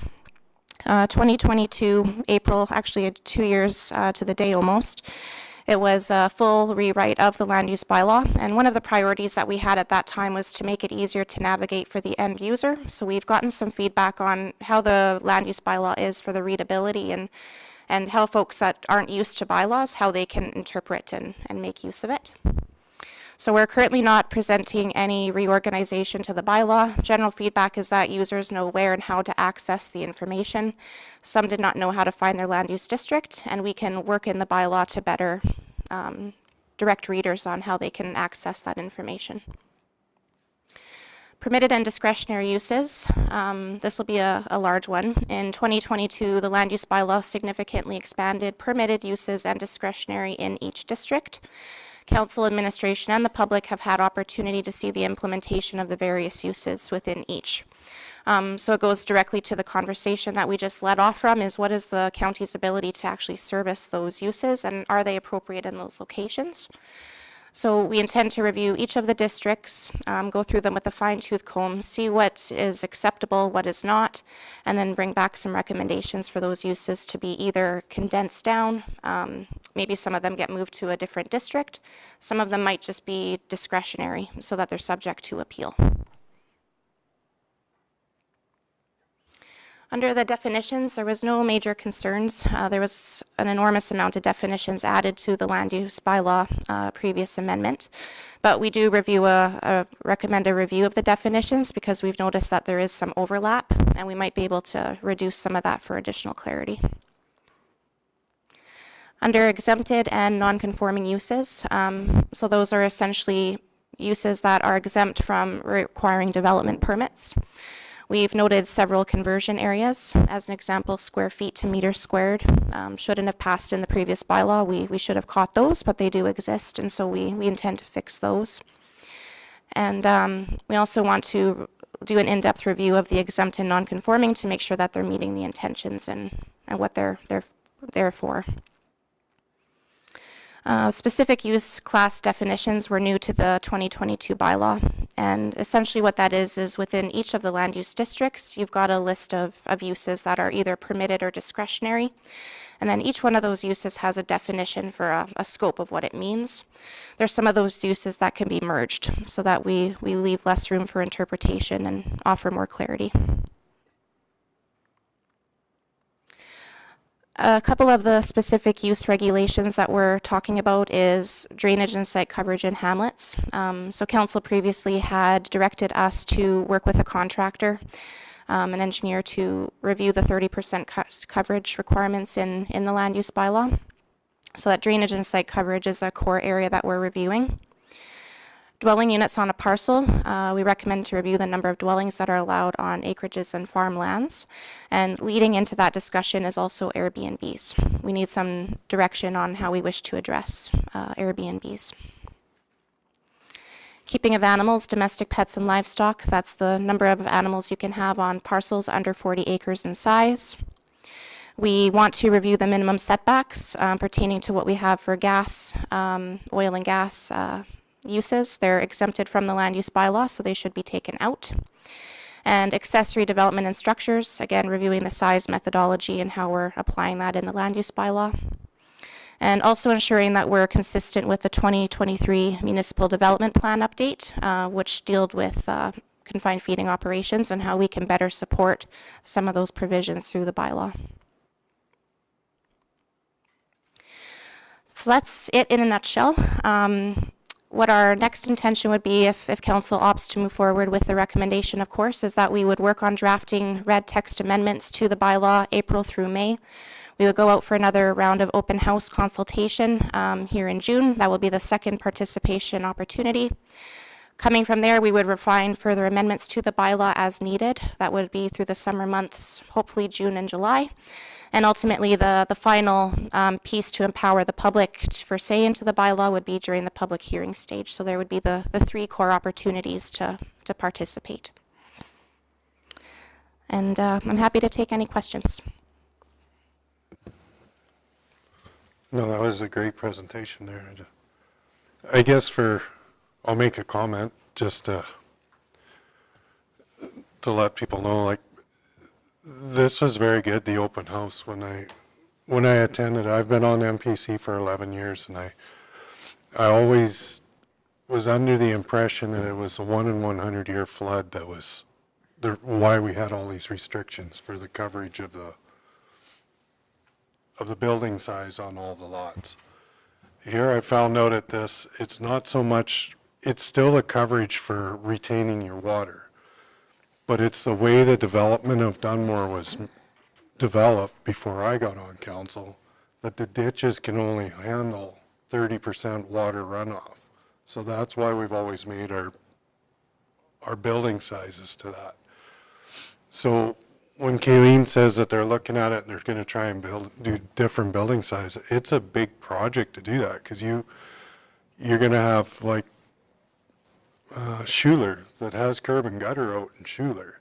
So you can have more coverage on that because you have a way to retain that water and a place for it to go. So if we decide to do a 40% coverage in Dunmore, you could have 50% in Schuler, or you could have 35% in 7 persons. Like, they've got a big project ahead of them to try and figure out where that's going to go to. Robin? And like it already exists right now, where if you have 30%, there are ways to mitigate that. Like, I know even in Dunmore, whether it be Dunmore or Desert Bloom, where they also have curb and gutter, there's dry wells that can be dug out, and it is that surge capacity that needs to be there, and so if we have the ability to give options, then if they can't meet the options and the criteria, then it doesn't work. Like, we've joked a lot of times about the differences between planning departments and allowing departments, right? And by giving them opportunities where they can still be, in alignment with the rules, doesn't mean that we're just carte blanche saying, hey, go and do whatever you want. It's saying we need to be able to provide this assurance, and if you can do it, that's how you could potentially do it. I like the option for it. Kayleen? Yeah, and through the chair, I appreciate that comment because one of the focuses of WSP, Taylor Appleton was there at the open house attending with us. But it's really difficult to either increase the site coverage or reduce it without having appropriate storm plans for those specific hamlets. So one of what we're looking at in the interim is more of a coefficient base depending on the coverage that you have and how is it appropriately calculated under standards. Because right now, everything, whether you have gravel, pavement, it's all calculated the same on a 1-to-1 ratio. So even if we look at those coefficient rates, that might free up some more space. And then layered on top of that is we'll put in some parameters that if you want to go over site coverage, here's some ideas that you can do to reduce your runoff factor. So things like on-site retention through a water tank, appropriate gardens, and our bylaw will build in some of those options. There's a cost saving there in terms of not having to necessarily get an engineered plan to tell you those things. Yeah, it was very interesting to see all that. So. Richard? Just like to make a comment for the rest of council on the part about the number of dwelling units on a parcel. And I'll relate to, I sit on the Westside Water Co-op, and we're allowed 475 licenses and X amount of water. It sounds good if, yeah, we'll allow that, excuse me, that second parcel, but if this second parcel or the second unit goes on a property that's, say, in the middle of that service line, it could restrict the person or persons at the end of the line might not get enough water, because this is all engineered drawings. It's all set up for X amount of water going through each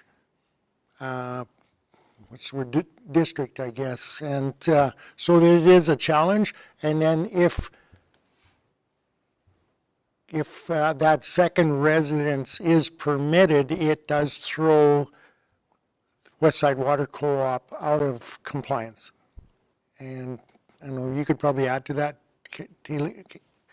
Kayleen, you've been in lots of discussions about that. Yeah, through the chair, and Westside Water Co-op has been active in our land use bylaw discussions. That's one of the primary reasons why we're reviewing dwelling units on a parcel. We wanted to open it up to some flexibility because that was what the request essentially of farmers was, right? And it was more so for succession planning, and there is a need there to draw this back a little bit. So it was well intentioned, but it had a couple of unintended consequences. Robin? The one thing that I've had a couple conversations with some of the members of the co-op, and you know, it is still a regulated drip, like it's not a pressurized line, right? And so it's not that if a house wants to build out there, that they're entitled to anything. Like they're not entitled to a turnout specific. It's not like they can just go in and say, hey, I want a 2.5 gallons a minute or anything like that. To me, you know, if I build, you know, a garage with a granny suite and I have a water co-op that's 2.5 gallons a minute, and I, you know, use it for my personal residence, and then I want to run it to my granny suite, I have 2.5 gallons a minute. I'm not going to be able to get more than that. The fact that it's not separate titles is the agreement with, because the agreement's with the city, or the agreement is with the county, and the county's agreement is with the city for the water? Because like you were saying, I think that's 700 or 400 or 700. 475. Is it people, residences, or titles? Turnouts. So turnout. 475 turnout. Yeah. So turnouts, because I don't see the turnout issue being an issue, because they just need to be like, just because you get a house doesn't mean you get a turnout. No, but it's 475 turnouts, but the regulations call for one unit, like for one house. And that's where the challenge is, correct? Yeah, and if anything, I think it might be also building in, if council does opt to keep one additional dwelling as an example on a country residential lot, making it discretionary so that it's subject to appeal, and that it's not a permitted use. That's essentially a given right under the bylaw. And I think number 2 would be putting in regulation that you have to have maybe your own on-site water supply, and that you're not relying on the co-op to supply that for you.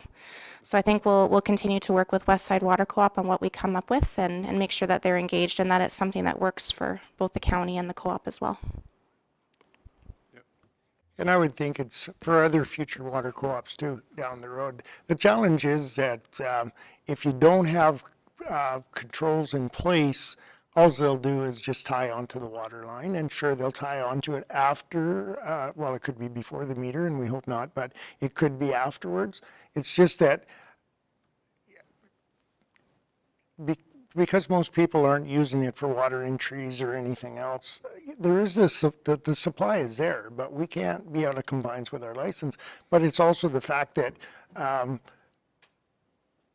if I'm between here and say 7 persons, if all of a sudden we get a dozen people putting that extra residence in, that person down the line will be affected by the amount of water that is available. And that's our challenge. We're only allowed so much. So this is a tough one because we don't want to not say you can't have your second residence, whether it's a granny suite or your kids want to move in or the seniors want a smaller house, whatever, right? But it's tough. We have to really try and balance this one out.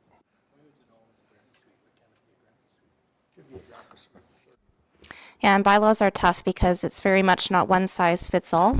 And so you might have a situation where it works, and then you'll have 50 other situations where it's a different circumstance and it just doesn't work in those cases. So we have to have something that's flexible and that works in different scenarios. So I definitely hear the concern. Okay, any other comments? Forward to the updates. Okay, so I need a motion to receive for information. Shane, he beat you. Oh, did he? Do you have a question or are you just making a motion? Or you just, we'll let Shane do it. He finally woke up for once. So. Any other questions on it? Oh, yeah. Can you change the wording in that? Make it a grandpa suite from now on?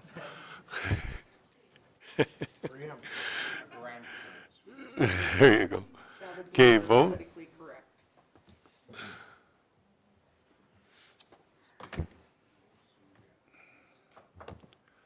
Thank you, Kayleen. That's carried. 8.4, Steve?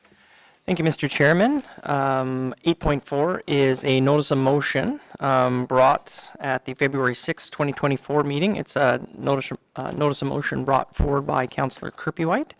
And the motion brought forward is that Council requests the Minister of Municipal Affairs conduct a municipal inspection to assess all aspects of the county's operations and governance and to identify irregular or improper conduct by County Council. In the request for decision, there's 3 options that we've, and notice of motions are great because we have a little bit of time to do background and bring information forward. The first option is a municipal inspection, and that looks for the irregularities and into the operations. There's a legislative compliance check with a description below. And thirdly, there's a municipal corporate review, and each tool or each one of those 3 have different options that they can bring. We were able to identify some positive and negative outcomes.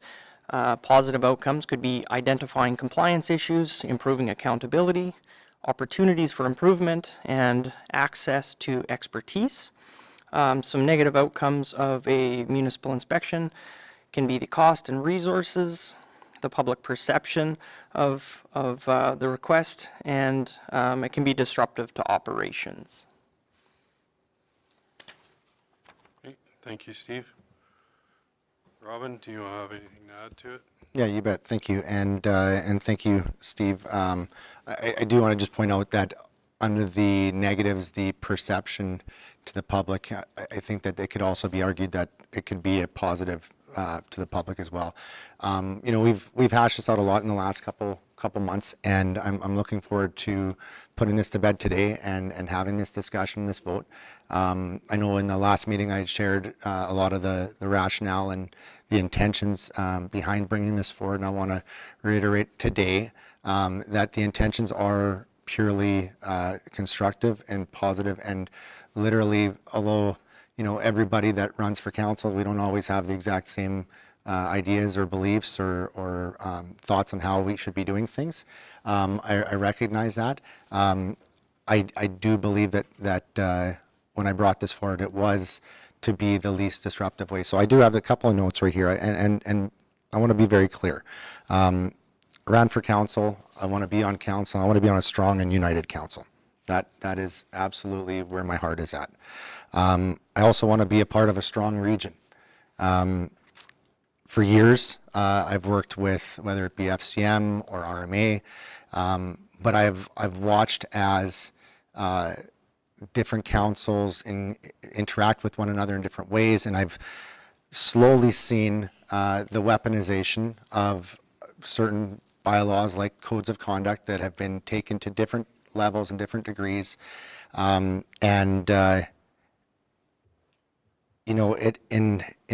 it's become really bad, and not just in Alberta, coast to coast to coast.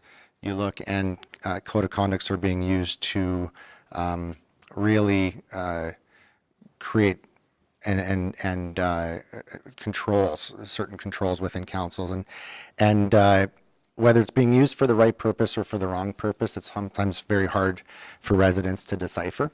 And I think that, if you look at even with our own neighboring municipality right now, they're going through a tough time, and we don't know whether it was used for the right purpose or for the wrong purpose, but there doesn't seem to be any real winners in the way that things are going right now. There's a lot of upheaval, there's a lot of concerns, and it just seems like, one leads to the next, leads to the next, leads to the next. I strongly believe that the province would benefit from something like an integrity commissioner. I know that RMA and Alberta municipalities have talked about this as a way of getting away from some of these things that can work with councils and councillors before things get off track. However, currently they require councils to try to self-govern and utilize the tools at their disposal and to maintain and provide good governance. So I brought the idea of the inspection up as a proactive option to review our collective actions, to see if and where we can seek some improvements. The alternative is the self-governance route, which will specifically rely on code of conducts and more costly third-party investigations. This will do, and I believe would have done, irreparable harm to council and the ability to operate as a team or a cohesive unit. Our existing structure is not ideal. We're doing what we can with it, but between communications, lack of trust, lack of respect at times, it's led to assumptions and disputes. And honestly, for myself and Lloyd, I told you I would do this today. When I first brought this up, I had heard that some councillors had been advised on potential costs of the inspection, and based on some of my past experience, I jumped to assume that this meant that there was a coordinated effort to thwart the idea of it. I admit it. However, even with this this misunderstanding, and my next steps of trying to, provide information like the legal spending and the severance, the idea behind that originally was just to show that it is, even with potential costs that could come from this, it's general and well accepted practices of management to sometimes spend a little bit of money ahead of time in order to fix the problem before it gets worse, or to ask the opinions or the advice of those that are the ultimate authorities. And when it comes down to municipal government, the MGA and municipal affairs is the ultimate authority in my mind, and I think that even through disagreements, I think that we could all accept the fact that the minister is the guy with the big hammer at the end of the day. And so yeah, I brought up some concerns and afterwards with even just the ability for counselors to be able to access information. And I know that that accessing of the information was also met with, where is he going with this? And there's this concern, but you know, we should be able to, as counselors, be able to access the information that we need to make full and informed discussions or decisions. So with that said, and for the sake of making what I do believe would be a precedent-setting, proactive decision to invite a more positive, constructive commentary on methods and practices, I am moving for this inspection. And I hope to do so with unanimous support. And I know that's a big hope and that's a big ask. But I had a wonderful conversation with the mayor of St. Albert about a month ago. And she was asking me about this, and she told me very specifically, she goes, you know, a couple years ago I asked for one, and I asked for it because I wanted to know how we were doing and where we were at. And she says it was a fantastic experience. I think that we could really do well as a council to support this idea and get on the same page and move forward. And I think that it would be a positive thing in our region. I think it would be good for our ratepayers to see us doing it. Heck, maybe I've been wrong all along, and I'm going to learn something along the way too. But I do think that it would be a positive thing. So with that, I make my motion for that. I would love to see the support of council on this. This is intended to be a constructive. It's not, they don't come down with a hammer and start firing people and everything. They come down and say, hey, here's what we've witnessed, here's what we've seen. You know, this is being done well. This, maybe you could do this maybe a little bit better. But I would love the opportunity to engage in something like this. That's all. Any other comments? Any questions or comments?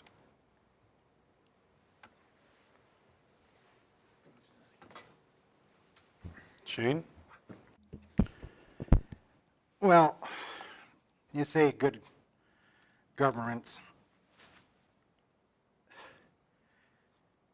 Where do I start? We've been doing it. We had great staff, some of them aren't here, that took the initiative, and that's what we asked of them, about road widths. Some of our roads were wider than the Trans-Canada Highway. All of a sudden we got them narrowed up, because we figured out it was going to cost more for graveling, more for maintaining.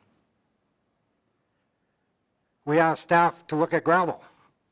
We didn't have a gravel pit that we held. We always got it from somebody else. We had no gravel security as a county. Other counties thought we were nuts. Why don't you have it? County of 40 Mile secured a gravel pit within our county for their use, for long term, because they realized gravel is a non-renewable resource, and security for the longevity of your county, you need it. We had staff all of a sudden look at, and we changed our grading system. We now have graders running 7 days a week. Our staff figured out that how much time our graders were running with the blades up in the air compared to them being on the ground. We had staff doing that. As council, our playgrounds are important. We've fixed up many of them from Dunmore, Suffield, Sandy Point, Irvin, on and on. Our residents want to keep their community halls. Do you want them upgraded? Do you want all that? We've been looking after this. They don't want to start wasting money, I feel, on this so-called inspection, where this other stuff is important. Walking paths. We've had open houses, if you want to talk about good governance, that people can attend. Fire, just their land use, we just talked about it. There's good governance. Accountability, well, let's start. We'll go all the way back up, and I'll start reading all the way from Ackland's all the way down to every vendor. We show every month what we spend at each place, whatever we write. Check for, right down to $1.82 for a bolt. It's all there. Now, that's good governance. We're showing it to our ratepayers, what we're spending. I do not believe in this. I will not vote for it. I think it is a waste of our taxpayers' dollars. I had quite a few residents say that. That no, other stuff is more important. We think you guys are doing a good job. Yeah, maybe there's the odd one that doesn't, but you get that everywhere. So, my opinion, I am not voting for this, and I don't care. I do not spend an extra $75,000 when we got more important things for our staff to do, to look after. We got bridges, we got roads, we got graveling. They're looking into, it's going to take time to do the proper permits for our gravel pits to meet the standard. When I first got on council here, we weren't even crushing in approved pits, where Alberta Environment could have shut us down. We got now staff that's doing the right thing, looking after us, and now we're trying to disrupt things and chasing them away. And I've had enough of it. I feel we've done good work. We're continuing on with it. I am not voting for this. Anybody else? Lloyd? I've read your motion numerous times, and I'm going to go on my aspect from what I'm getting from Ward 3, and I know I covered it in my report, but I'm just going to give you an example. When you made your motion in, I think it was February, for your notice of motion, within 3 days I got 9 phone calls. And they all varied, but they covered emergency services, first of all in Elkwater, then in the county, and they covered the budget. And I mean, we talked about roads too and other things, and they were not 5-minute conversations. But and just a small survey, 2 demanded that I support you. No choice. I got to support you. 7 said no. And it was all to do with emergency services because of what's been going on with the misinformation. And I understand we have lost, I'm going to agree with you there, with communicating with some of our ratepayers. And I don't know how we get back and communicate with them and try to get things straightened out. But I think because of all the meetings I've had and the request, I can see why people are confused. Like the Grazing Association was really good because a lot of them were my neighbors, and they're point blank. And they asked some pretty tough questions. And it was all with the deal with the emergency exit that, by the way, I want to thank Steve for getting on it. Took a few days, I understand, like 7 years, 6 years, whatever. And now it's starting, it's getting done, and that's very important. But they were concerned about some of the rumors they heard with 1-4 Fire Department. I guess that's okay to say? Yes, yeah.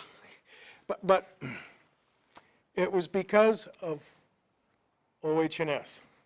That was the basic thing, occupational health and safety. And, you know, some of the questions you got to ask is why are you making them roll hose and move ladders and climb trucks? They were never asked to do that. They were asked to do the one course and train twice a year. That was it. And stay with the grassland fire. Still not responding to motor vehicle accidents. Don't have to go to residential fires. They filled a big gap, and I have a lot of respect for him, especially the fire chief. He did a good job. It was their decision. And it's just that I don't know where this all came from, that we got rid of 65 firefighters, we got rid of 60, it was down to 40 at one time.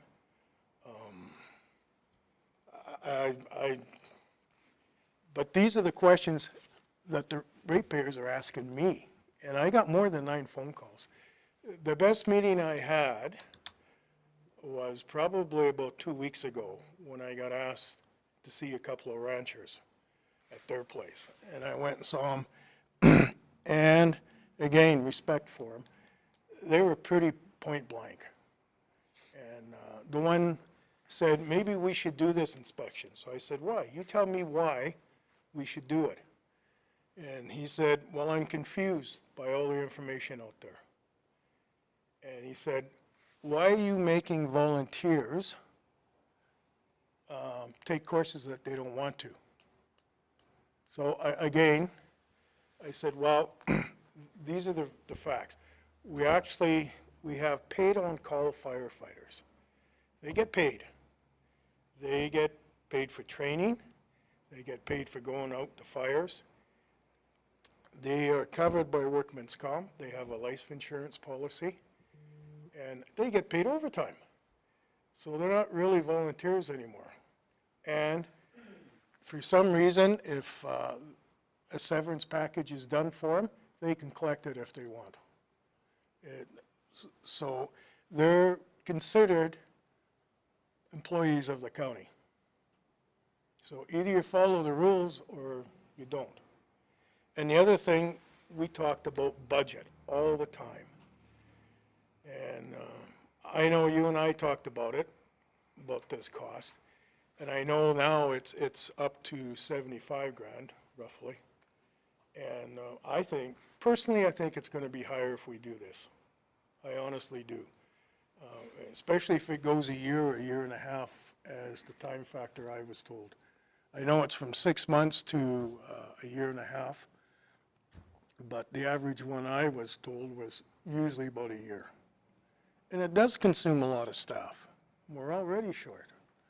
And I worry about, and I agree with Shane that this money can be used better. In your motion, you mentioned transparency. And Shane has mentioned the public hearings. People can walk in and sit in the gallery. They can view this. We have our minutes. I know all that. But for me in my ward, the short time I've been here, 4 times, been contacted by ratepayers saying, I don't agree. I missed the meeting because I was away at work, so I missed the public hearing. I don't understand. I need better explanations. So 4 times I arranged meetings with the staff. At all 4 meetings, the Reeve came, the CEO was there, and whatever staff needed to come was there. And I'm going to say the average meeting was probably 45 minutes to an hour. And I don't know how much more transparency the county can be. I don't know if other councilors have done that. I'm sure they have, but man, when we went to the Grazing Association there, the fire chief, he gave out his card and said, phone me at any time. You guys want to know anything. And they asked a lot, and even not just about 1-4, but they asked about how they're going to get their cattle out of there if there's time. And, you know, the chief, he did a good job of explaining things. And so, you know, I can't see, if you can tell me one thing that the county's done wrong, I don't see anything that they've done wrong. You know, like if we've done something, you know, and I use the emergency services because that's what I've been involved in for a while here. If there's something we've done wrong, then it should come to council and we should talk about it. You know, if it's a policy someplace, then we should talk about it. But if, you know, if the public has concerns, they should come forward or get a hold of their counselor. See if they can have a meeting. But I just can't see supporting this and spending the money. And I just don't understand.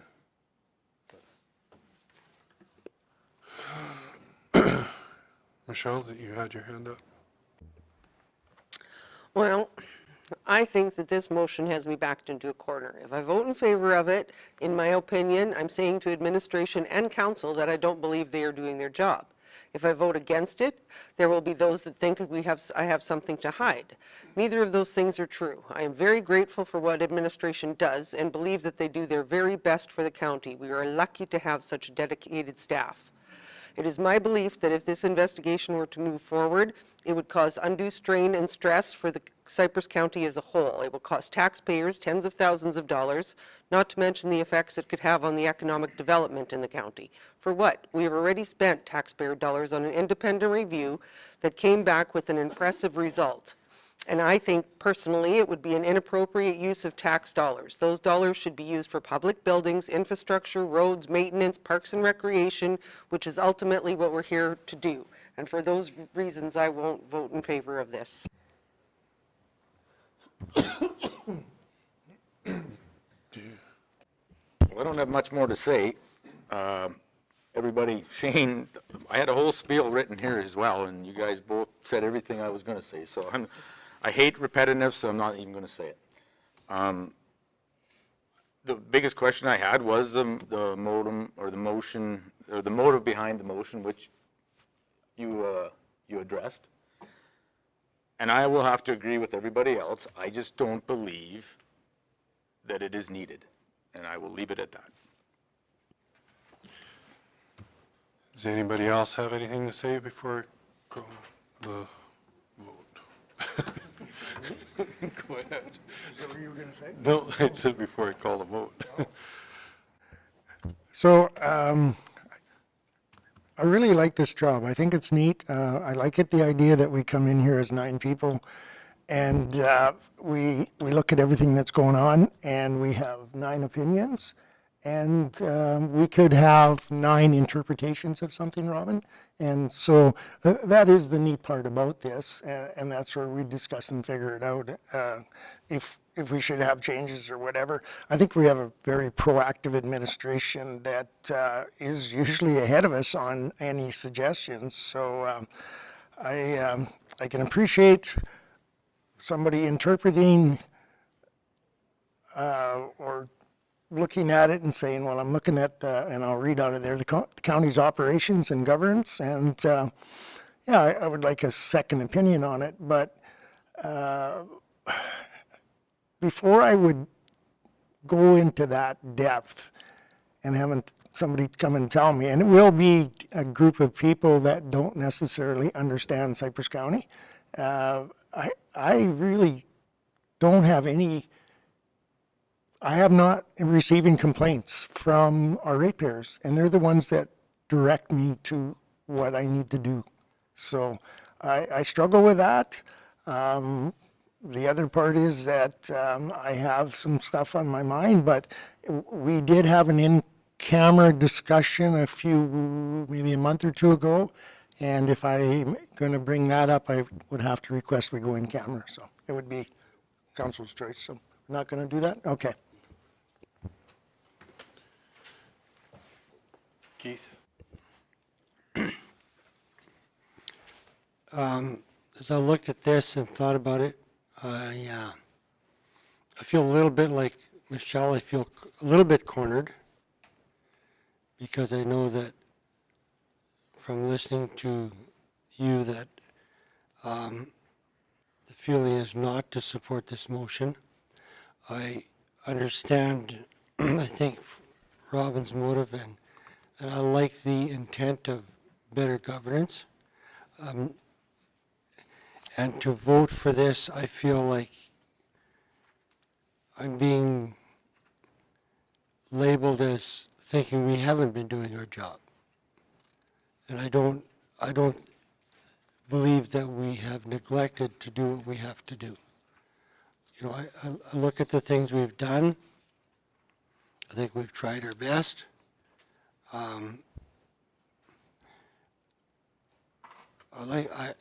I like the idea of a review, but I did ask somebody, how do you feel about it as a ratepayer?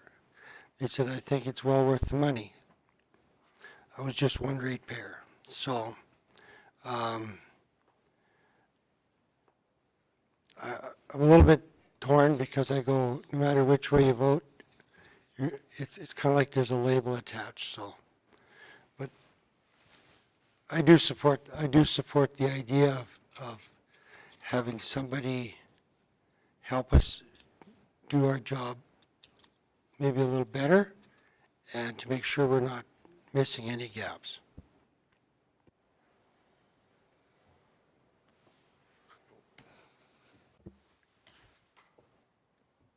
I had to sit back a little bit and listen, just because my opinion was, I'm not going to say very a little bit on this. I like the idea of this, mostly just because I've seen the conflict in the past 8, 9 months, year, whatever it's been, within this council, within the administration, within the community around us that surrounds us. And I feel that getting a third party in to see how we're doing would take and show that we are paying attention and we want to take and show that we are doing the proper procedures, we're following what our bylaws, what our policies say. And most of all, that we are following the ideology that we're doing the right thing, not the legal thing.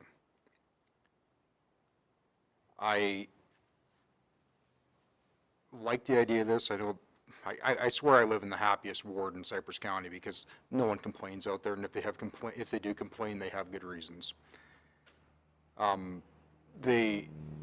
couple people did approach me on this. Most were in favor of the idea behind it, well, not knowing the price of it, obviously, so we didn't have that conversation. But they were behind the ideology behind it. Some weren't, but like I say, you get both sides to every coin, no matter who you talk to. You know, guys, I'm in support of something like this, and not necessarily it has to be from municipal affairs. I'd be in support of it from any source, just to make sure we're doing our jobs properly, and more or less to help us work as a team together and get back what we used to have. So I think that's all I have to say. That was everybody? Okay, well, I agree with just about everybody on both sides of the coin. So one thing I look at it, we have 18 months left in here.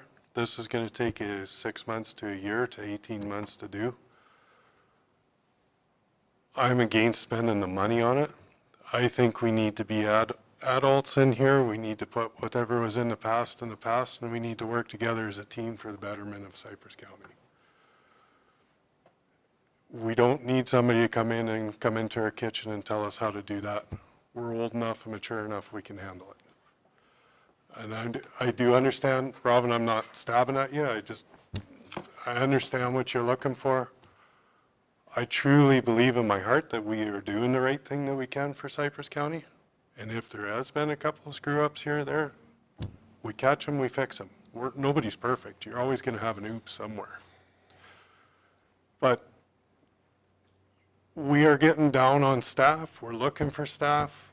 It's going to take time to get the staff. It's going to take time to go through this and put pressure on our staff, and I don't want to do that to them. Let's let our staff work for us and bring projects forward that we can get done in the next 18 months and show that we're a good group here that are looking for Cypress County and want to get things done. That's all I'm going to say. I'm not going either way on it, but I'm going to ask for the vote. The motion was to have the, please. Sorry about that, I should have. The motion, recommended motion, is that council requests the Minister of Municipal Affairs conduct a municipal inspection to assess all aspects of the county's operation and governance, and to identify irregular or improper conduct by county council.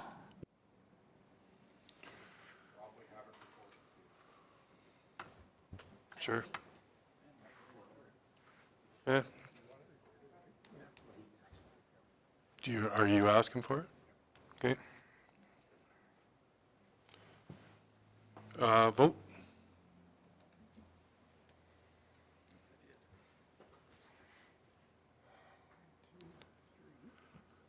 Okay, so 3 were for it, 5 against, or 6 against, sorry.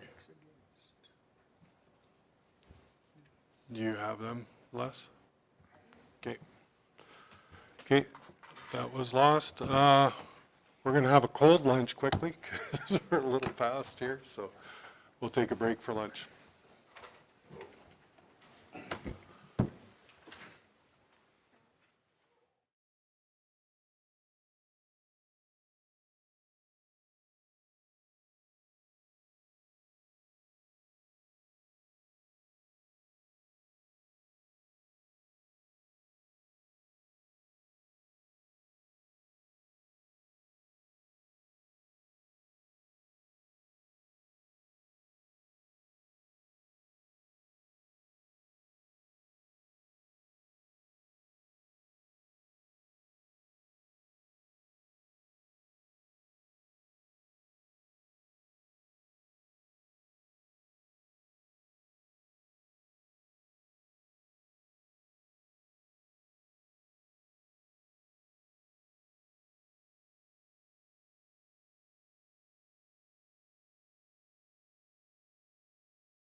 Carried.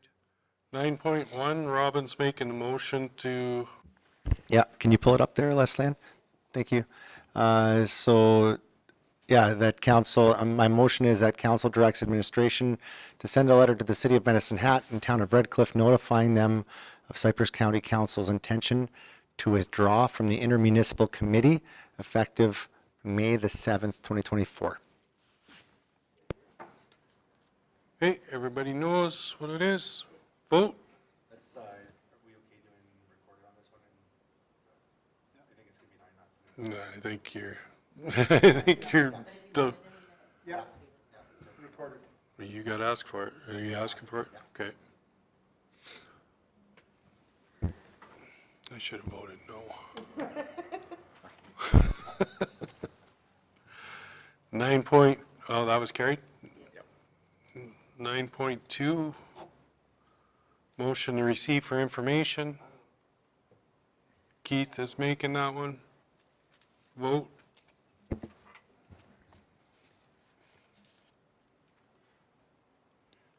Carried. 9.3, motion to bring back on May 7th. Dustin, vote.